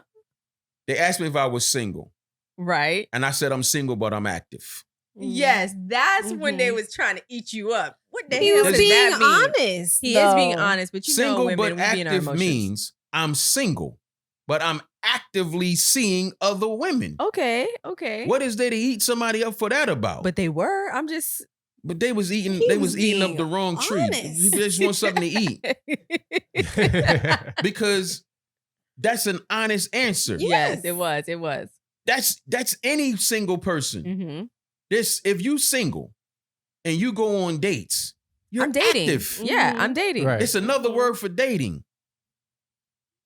Single but active. It's the Yeah. same thing. Okay. Yeah. So, But when it comes to being with more than one woman, first and foremost, Mhm. again, I'm going to always just be honest without worrying about conflict. Again, I'm Mhm. Muslim. There is no boyfriends and girlfriends in Islam. Mm-hmm. So no? we're not even supposed to do that. There's I didn't only know that. marriage. Okay. There's only marriage. So we already out of pocket for having boyfriends and girlfriends. It's not what Hmm. we're supposed to do in the religion. So let me just say that even with me having this conversation and openly saying that that's what my lifestyle is, it's against my religion. Mm, But I'm not okay. afraid to say that because I don't care about it. Oh, we're supposed to be Muslim. I'm still Muslim. Because he's Shabazz. Being He's Muslim, being Christian, being Jehovah's Witness, being whatever you are, doesn't equate to your perfection. Yeah. You're not perfect. Right. So people have to stop being afraid to live within the bounds of their inhibitions and their imperfections. Mm-hmm. Work on yourself daily. One day you may see me be a better Muslim, inshallah, right? Mm-hmm. But as it stands now, and me being open and honest, the person that y'all see and the things that you may see me do, I'm still Muslim at the end of the day. And can't nobody take that away from me, because I do the things behind the scenes where people don't. I don't do things to be seen. Yeah. Right. And then there are things that we do or that we shouldn't do, openly, to conceal your imperfections. Okay. Muslims aren't perfect, but as much as you can conceal your imperfections, you should. So if you have a problem smoking weed, smoke it in the house and pray about it and repent about it and ask, Allah, please help me stop smoking this weed. You don't got to stand on the couch and smoke the weed in front of everybody. Yeah. Right. If you notice, you never see me in pictures with alcohol. Yeah. If I can help it. I didn't always be that way. Honestly, Used to be in the club with bottles. Mm-hmm. But as a Muslim, that's not okay. It's not Yeah. good. So it's even with the girlfriends things and all. There's things that you should just keep out of the eye of the public as much as possible. Yeah. If you're a Muslim, working on yourself and trying to be a better person and Muslim. So let's just get that out the way. Yes. Yeah. But as a man, and being honest with with the questions about relationships and women as it relates to how many and the status and all of that,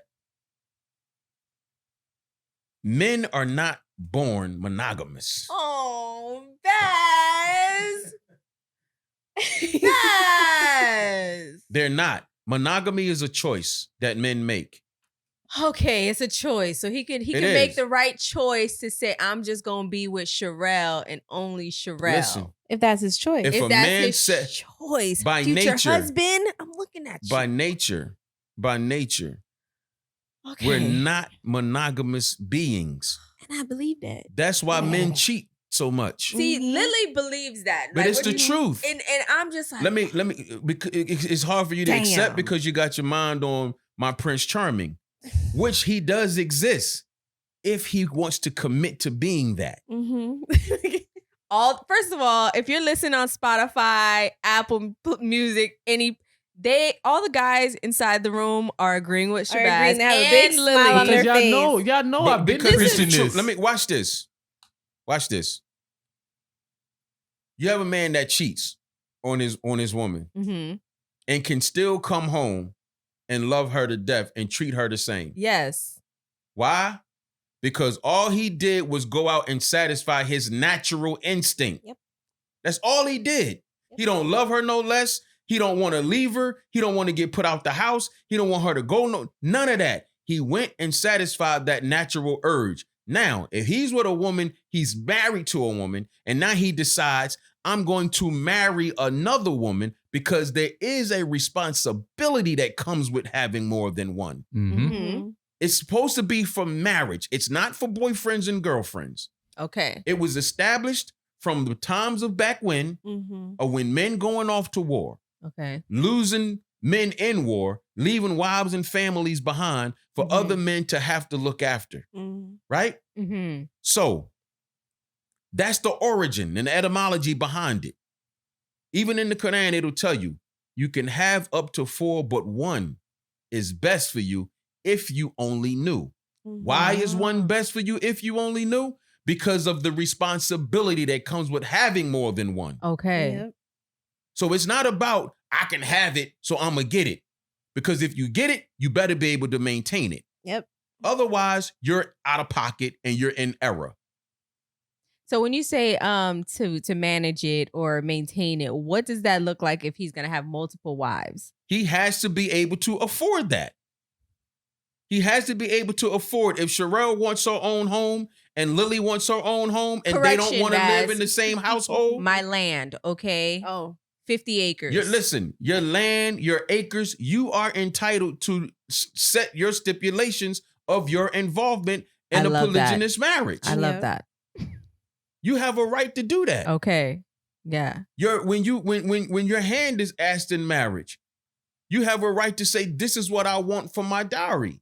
I was just gonna say they still do dowries and like yes. You know, this is what do you want? Or I want a Chanel bag. He can afford it, get it. Or I want a diamond ring. Everybody don't want a ring. Some people want money. Some people want a house. Some people want, you know, so it just depends on your 50 situation. acres. However, it has to be marriage. It has to be marriage, and it has to be responsible. It's not about just compiling women just because we not born monogamous, so I can have. Granted, this is what people do, and a lot more women are adhering to it. Yeah. But the way it's supposed to be about marriage. So basically, boyfriend and girlfriend don't need to be like hooking up with this, that, and third. It should be. No, that's not Islam. That's not what God wanted it to be. It's supposed to be about marriage and family. Okay. And if you have more than one, and if you do have more than one wife because you can afford to do it responsibly, then do that and have babies. And the wives do know each other. And it is cohesiveness. But I like that though. Okay, I could respect that. If you could afford this situation, multiple wives, okay? Right? And I guess communication is obviously at play. It's the key, yeah. Then we can have that conversation. But communication is always the key. Yes. I tell, listen, I have a script. When you're in this, I don't want to say life, but when this is who you are and you know yourself, I have a script. I tell women, listen, I'm into multiple women. That does not mean I'm out here running the street, messing with a bunch of women and things like that. I'm into that. That's you know what that means? Hey. That means if you meet me today and I met you today, you had a life before you met me. Right. I had one before you met me. Right. Right? You had a life before I met you, rather, and I had a life before you met me. Right? Under that reality, within that reality, rather, you're a good-looking woman. I'm a good-looking man. It's some men and women already involved on both sides. Yes. right. It's already somebody involved. Yeah. But again, you're single and active. Yep. So now, when you come dealing with me, single and active, I like that. Understand, there were those here before you, but they just haven't been the one to make me want to be with anyone. But can you explain that? Because my girl, in the beginning, she used to always ask me that, why me? I know all these girls like you and stuff like that, but why me? Now I'm about to explain that. Please do. Okay. What happens is the word you used earlier, je ne sais quoi. Je ne sais quoi. When someone comes into my life and makes me, it's not even a thought. It's organic. Yes. You spend more time with this person. You talk to this person more. You want to be around this person. Yeah. Organically, you just fade away from everybody else. Right. It's something about this person that makes you want to be with them. I love that. And that's how everybody else gets eliminated. You don't have to sit down and give yourself an essay or obstacle course. Right. It's going to happen. Prove yourself in so many ways. If a man is going to select to be with one woman and he don't want anybody else, it's going to be one reason and one reason only. Yes. She made him feel that way. And that's why I will stick to all men don't cheat. No, just all off of men that. don't cheat. No. Yes. All I men agree. don't cheat. Yeah. Now, with a certain type of man, like myself or Jay, you still have to keep in mind, even though this is where he is right now and only wanting me, right? As a woman, you have to know he may introduce his suppressed, I'll call it, character at a later date. It may surface. It may come out at some point. That's real. That's real. Listen, baby. The men on the sit are like, yo. How you feel about, because it may come out. But Shabazz, to keep it real, I don't even suppress it. Like, it's not an everyday thing or every month thing, but you automatically know if I'm going to get into a relationship with this man, one day we're going to have a threesome. One day we're going to do these type of things. Because that's or the he's life. at least going to introduce it or ask. Right. Yes. Okay.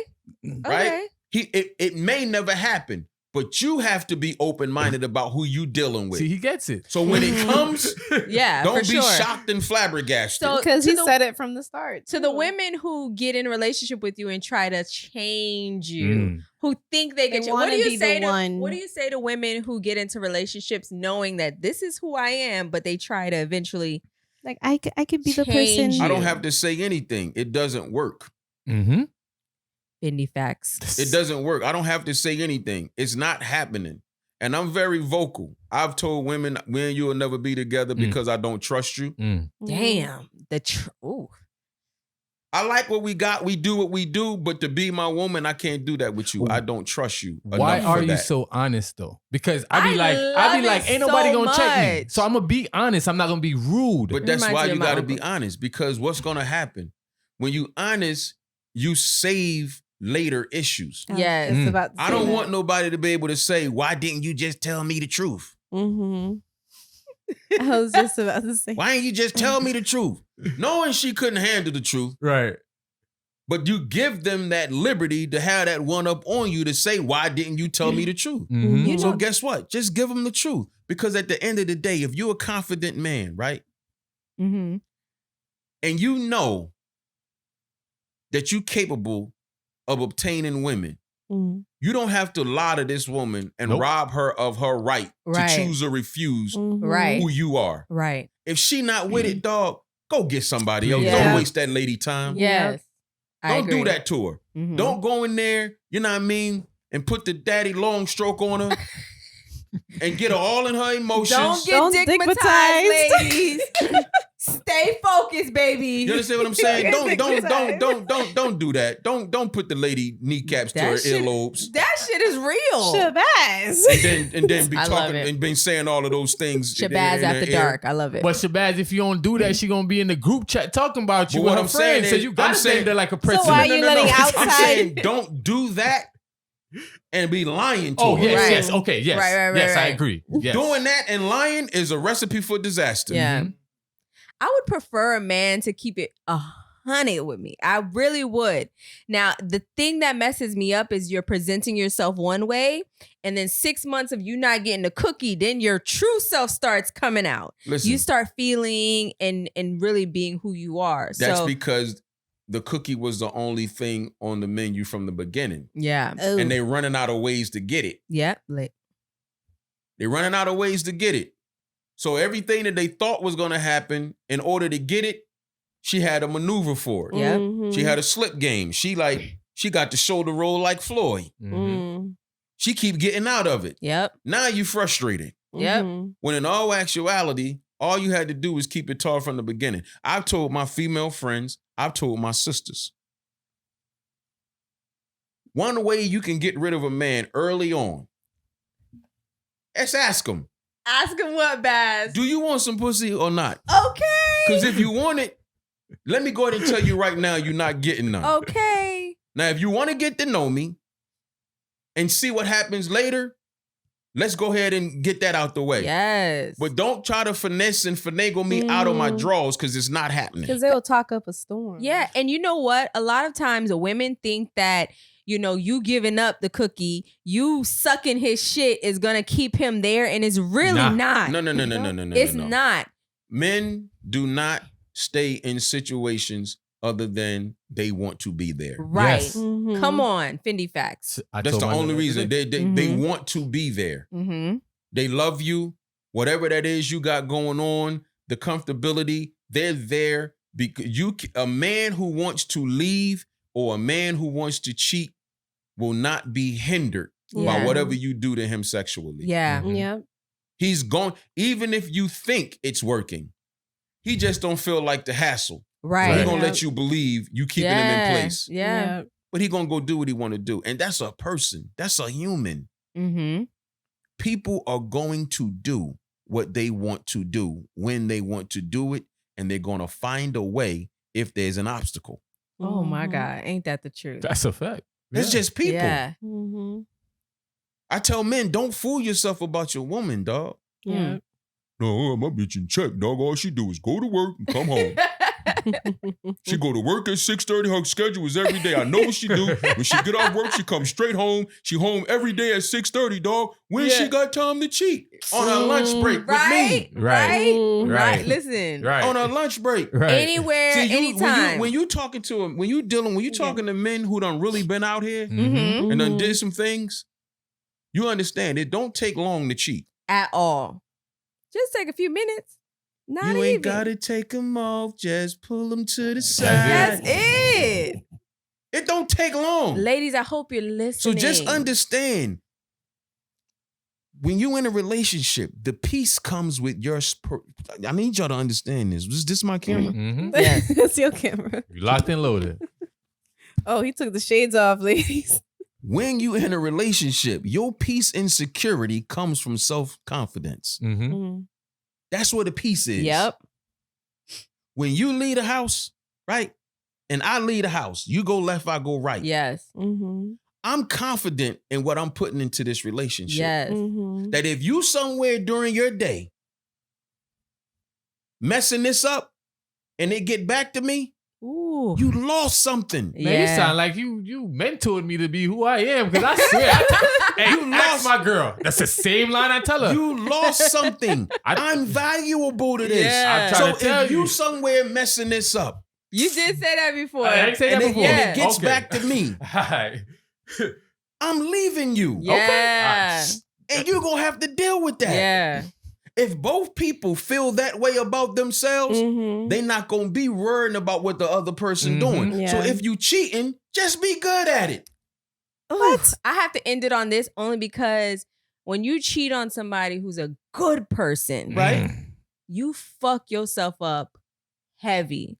You ain't. It ain't never Only- gonna be. You don't realize it unless you get caught. Yeah. Well, I mean, but even if you don't get caught, If you don't even get caught, if you you're not don't get caught, that's Nope. gonna play on you because when No, the it's not. relationship is done, Listen, shit. it's not going to play on them. Listen to me. Listen, hold on. I'm listening. A person who is cheating and not getting caught is having fun. Mm. It's exciting. It's an adrenaline rush. The sneaking, the behind the door, meeting at the movie theater, doing it in the bathroom. All of that is a turn on. Wow. It becomes detrimental when they get caught. When the other person says, you got it, go be with that person. Wow. When their person says and find out, oh, you got it, go be with that person. Now all y'all got is y'all two cheating asses. Mhm. Wow. Now it ain't fun no more. And it was no Yeah. value there to begin with. Yeah. You only gonna feel it when you get caught, or you're doing it because you're not happy anyway. Yeah. So you don't care if you get caught. Yeah. You want it to be over. You just ain't got the balls to end it. Mhm. Damn. But ain't no they cheating and they feeling bad. And the only way they feeling bad is if they really don't want to be there in the first place. Yeah. But most people get an adrenaline rush from cheating. It's Yeah. exciting. It's fun. Yeah. I've been down that road. I had a person cheat on me with somebody that I knew. And as Yeah. long as they were cheating, they was having fun. But when I found out, It was no more. and then our collective, mutual friends found out, Mhm. now everything is out in the open. Now y'all can really be together because I'm off it. I left it alone. Yeah. I done gave both of y'all the finger. Damn. You can have her. You can have him. Both of y'all stay away from me, Yeah. right? Now y'all got each other. Now it ain't fun no more. No. They get married. They have a baby, right? Damn. But it wasn't happiness. Mm. You understand Wow. me? It's not happiness because now the thrill of doing it behind everybody back is gone. And Yeah. guess what? They probably think they both messing around on each other because that's Oh. how they Mhm. Man, join their listen. union. Yeah. Dog, and that's why, back to your question of being honest in the beginning. Be honest. Yeah. Listen, just Saves keep you it a lot of tall. hurt Don't and confuse time. what you want with what really is. Tell people what it is. Tell people what it is and give them the right and the opportunity. And when you Yeah. accept it, don't try to change them later. Yeah. Yeah. Mhm. Yeah. Because Absolutely. that's a person who will cheat on you. Yeah. A person who you received as something. And later you try to make them be something other than that. They have their reasons why they want to be with you. They have their reasons why they don't want to leave you.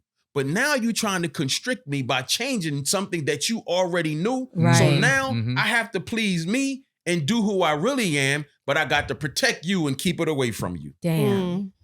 Oh my God. And people don't accept the fact that you grow in relationships too. Yeah. Absolutely. Relationships is a growth process for everybody. Yeah. So if one person outgrows the other one, that could be dangerous. Yeah. Everybody has to pay attention to this is why it pays to be productive. Mm-hmm. It doesn't have to be rich. You don't have to be paid. You don't have to you have to be productive and active. Yes. Especially if you're a man.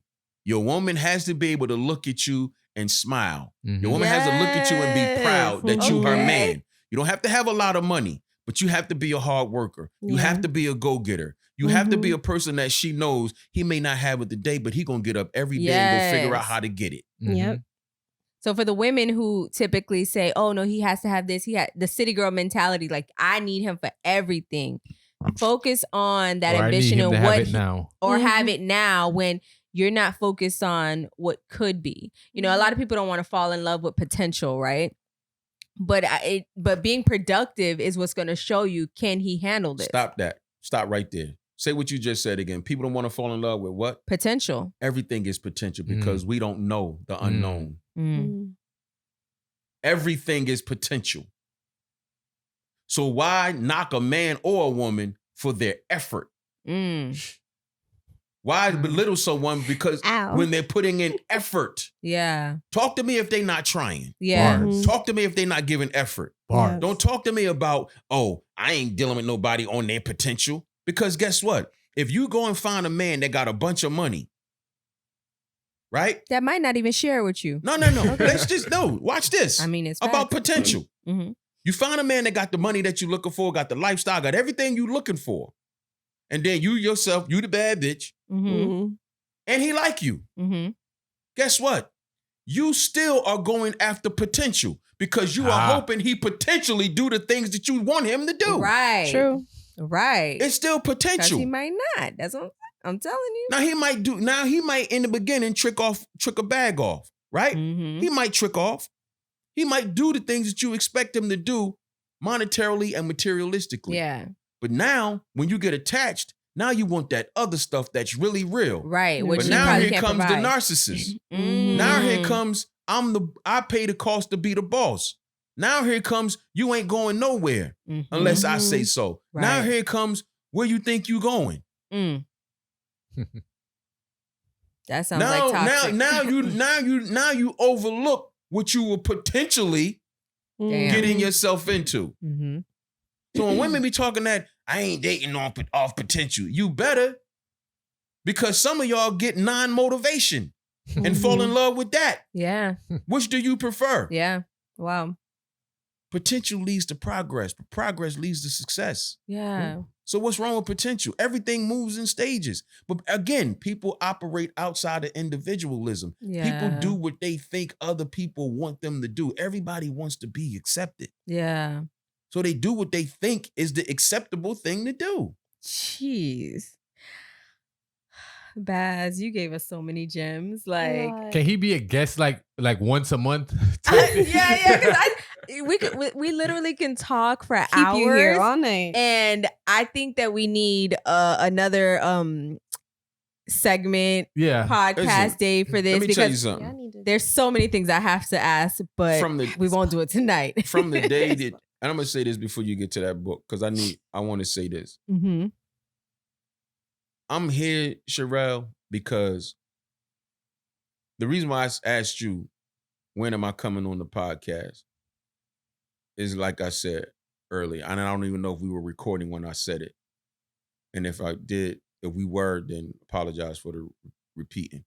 But the thing about it is this, man. Like, I remember sitting at the restaurant at my building, not Prince Jay's, at my building, with you and Chanel planning AR's birthday party. Yeah, wow. You understand me? Yeah. I remember when you was starting Pretty Girl Progression. Yeah. I remember all of that, right?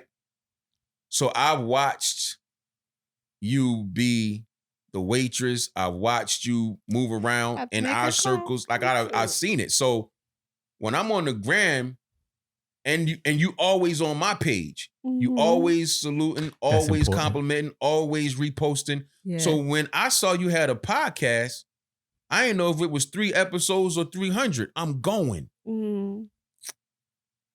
I'm going because I know what my platform is doing. No, I don't have 1 million followers, but I got a million supporters. Yeah. Right? So I know what me being on anybody's platform is going to bring if I promote it. So my thing is always, and this is not a derogatory term, it's a figurative term. My thing is the underdogs. Because we're in an industry and we're in a society where people, again, I said earlier, I struggle, you struggle, Lilly struggle, Jay struggle. We all struggle, then we make it. Yeah. We make it. We pop off. We popping. Yeah. And then we only want to go with the popping people. The people who are where we were just at can't even touch us no more. Right. I'm not with that. No. So I'm going to be on Be Selfish. I'm going to be on somebody else's podcast that got 800 followers. I'm going to be on somebody else's podcast that got 1,500 followers. You know why? Because I'll use who I am and what I've done and what I've built to help them as long as they're serious. Yes. We serious As long as over you're here. serious, Yes. as long as I can look at what you're doing and see that you serious about this, not just because you want to say, oh, I had Shabazz the OG on my podcast, and then you got that post and everything else is racing cars and nothing that got nothing to do with the podcast. Right. But if you serious Yeah. about what you're doing, I'm committed to helping however I can Yeah. the people who typically won't get a shot unless they already made it. This shit could make me cry, y'all. Oh, your eyes was watering. I could tell because this No, means real a lot I talk. was like, to them. there's no tissue around You know, here. it Real means talk. a lot. It This means does a mean a lot lot to me. because it's just like so cool. remembering you at that conversation we had at Prince Jay's and like you really being that man. It's very rare for a beautiful woman to meet men who don't want, and not to say that you don't think, oh, you know, Sharrell look good, whatever, but to not lead with that and make me feel uncomfortable and always like bigging me up and just keep going. Like you didn't know me from nothing back then. And to be on this podcast now and to see how like me, Lilly, Jay are like working and we be working, you know, and it's only 7 episodes, but it feels like 1,000 because this is where we supposed It to be. looked like 1,000. They show up. They show up. We show up. So it means looked like 1,000. everything to even hear that. And No, because it's real, Sharrell. Like you gotta understand. Like people don't understand how success can really be at everybody's fingertips because there's so many talented people. yeah, Everybody just don't absolutely. get the same chances because so many people, when they make it, you got to struggle. I struggle. No. Yeah. I went through this. You got to go through that. We don't do that. You got to go through what I went through. Wow. Why would I want you to go through it if I could prevent it for you? But Right. that is so real. That's what I try to do for them now. I'll be like, man, if I could help y'all skip some steps, here, Let's do go. it, but we're Let's- willing and we're ready. We're not just mooching or feeling Nah, like they show we up. feel entitled. We show up and we do what we're supposed to do as But- collective. But it resonates. It radiates. And that's what when I seen it, I'm looking and I'm like, and I'm smiling. I'm like, damn, Sharrell got a podcast. Yeah. You know what I'm saying? It's and crazy. I'm looking at it, and I'm looking at the quality. I'm looking at the words go down the side of the thing. There. Shout out to And I'm Fly like, Fair Nation. And they didn't just throw this together. No. This Yeah, looks yeah. like what it's supposed to look From like. day one. And I'm gonna go participate. You understand what I'm saying? And Because we appreciate it don't. that. When she told me, I was like, hey, hurry up. We need him. Like now. Like I knew what this was gonna be. Like, Yeah, trust man, me. because like I even in all of my humility, right? Mm-hmm. I know what I'm Very. out here doing. Yeah. I know what I'm out here. When y'all probably heard me in there talking, I get phone calls from the prisons Yeah. and dudes in the street see me Mm-hmm. and they tell me, dog, the streets is behind you, dog. Yes. The streets behind you. Yes. So with that comes responsibility. Absolutely. And in that responsibility, I'm going to always use it to the betterment of everybody. Yeah. So why not? The people that's trying to do something, they ain't never going to get no chance if everybody that make it keep telling them you got to keep struggling. Yeah. That's very rare, Baz. I'm telling you, that's very Like that rare. shit is why I never liked that. It's I never very rare. thought that was fair. Yeah. I never thought that was fair. Listen, I've been popping bottles and being a VIP since 1990. Mm-hmm. None of this is new to me. Mhm. I was the youngest in my bunch with my OGs that used to take me to the clubs. Yeah. Right? I always knew what this was, but I was raised by dudes who wanted to see everybody shine. Yeah. My old head Muhammad made sure if everybody got on jury and I didn't have on no jury, he put jury on me. When I took my son's mother, my ex-wife, on my first date, he gave me the keys to his Mercedes. Wow. You understand what I'm saying? Yeah. Like, that's how I was raised. I was raised in the street by dudes with morals and values. It's like, what's wrong with somebody else looking good? Big Willie shit. I don't want to pull up in a Phantom and all my homies is in Toyotas. Yeah. No, we need 15 Phantoms. Come on. I'm telling you. We have a saying in the Fly Fair Nation that it's like we all eat.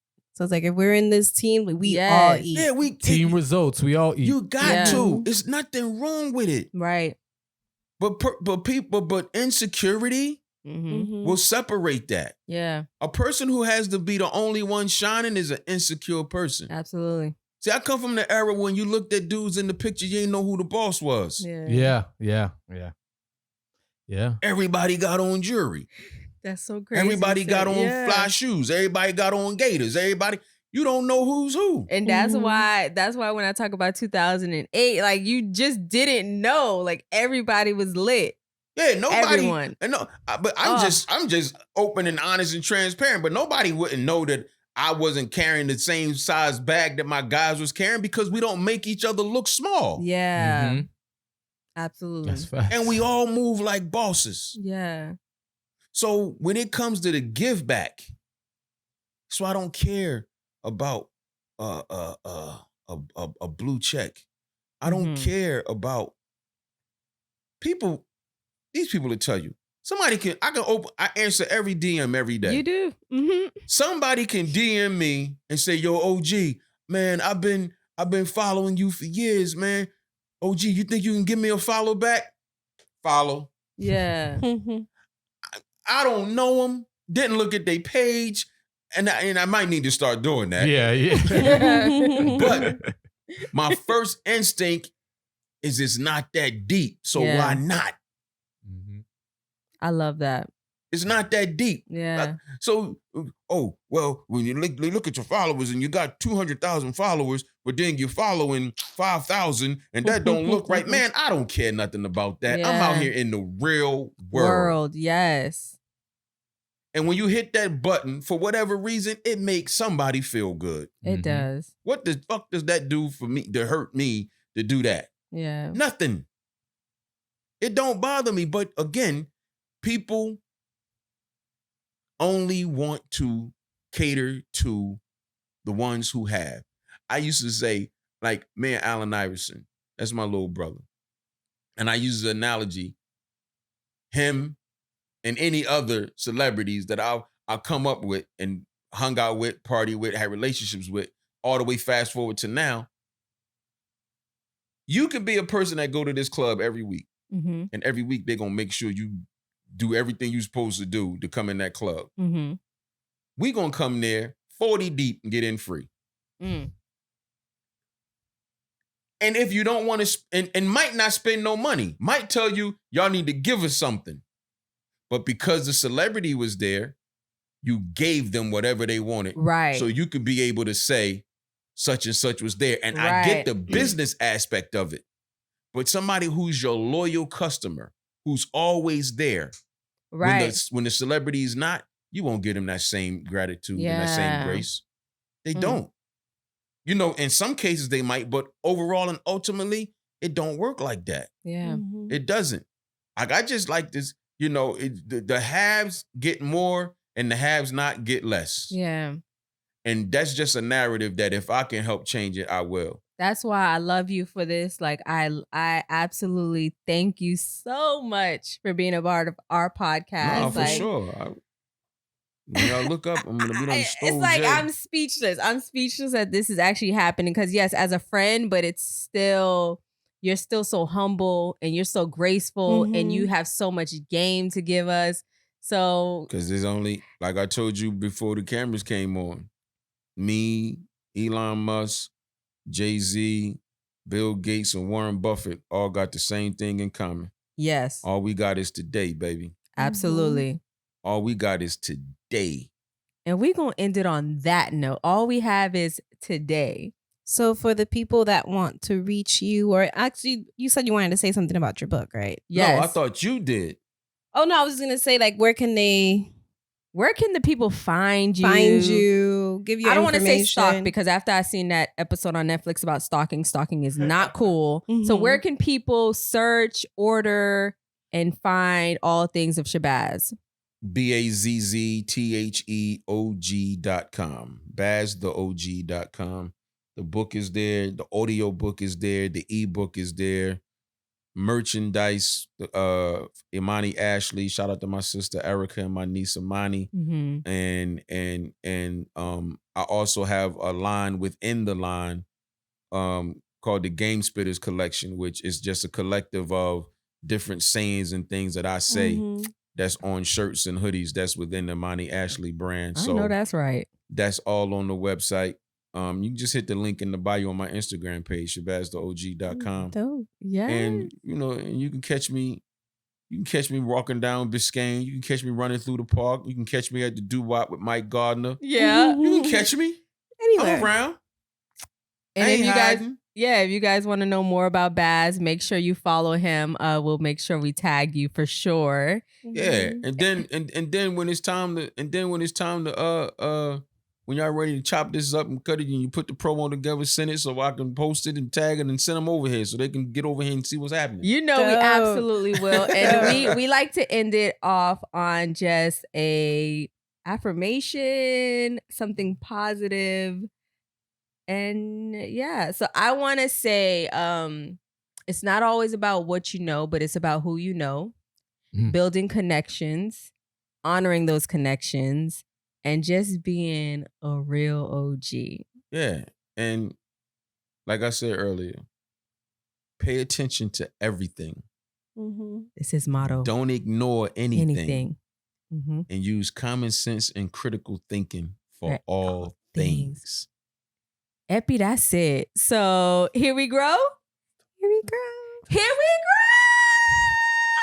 grow. Thank you, guys. Here we grow.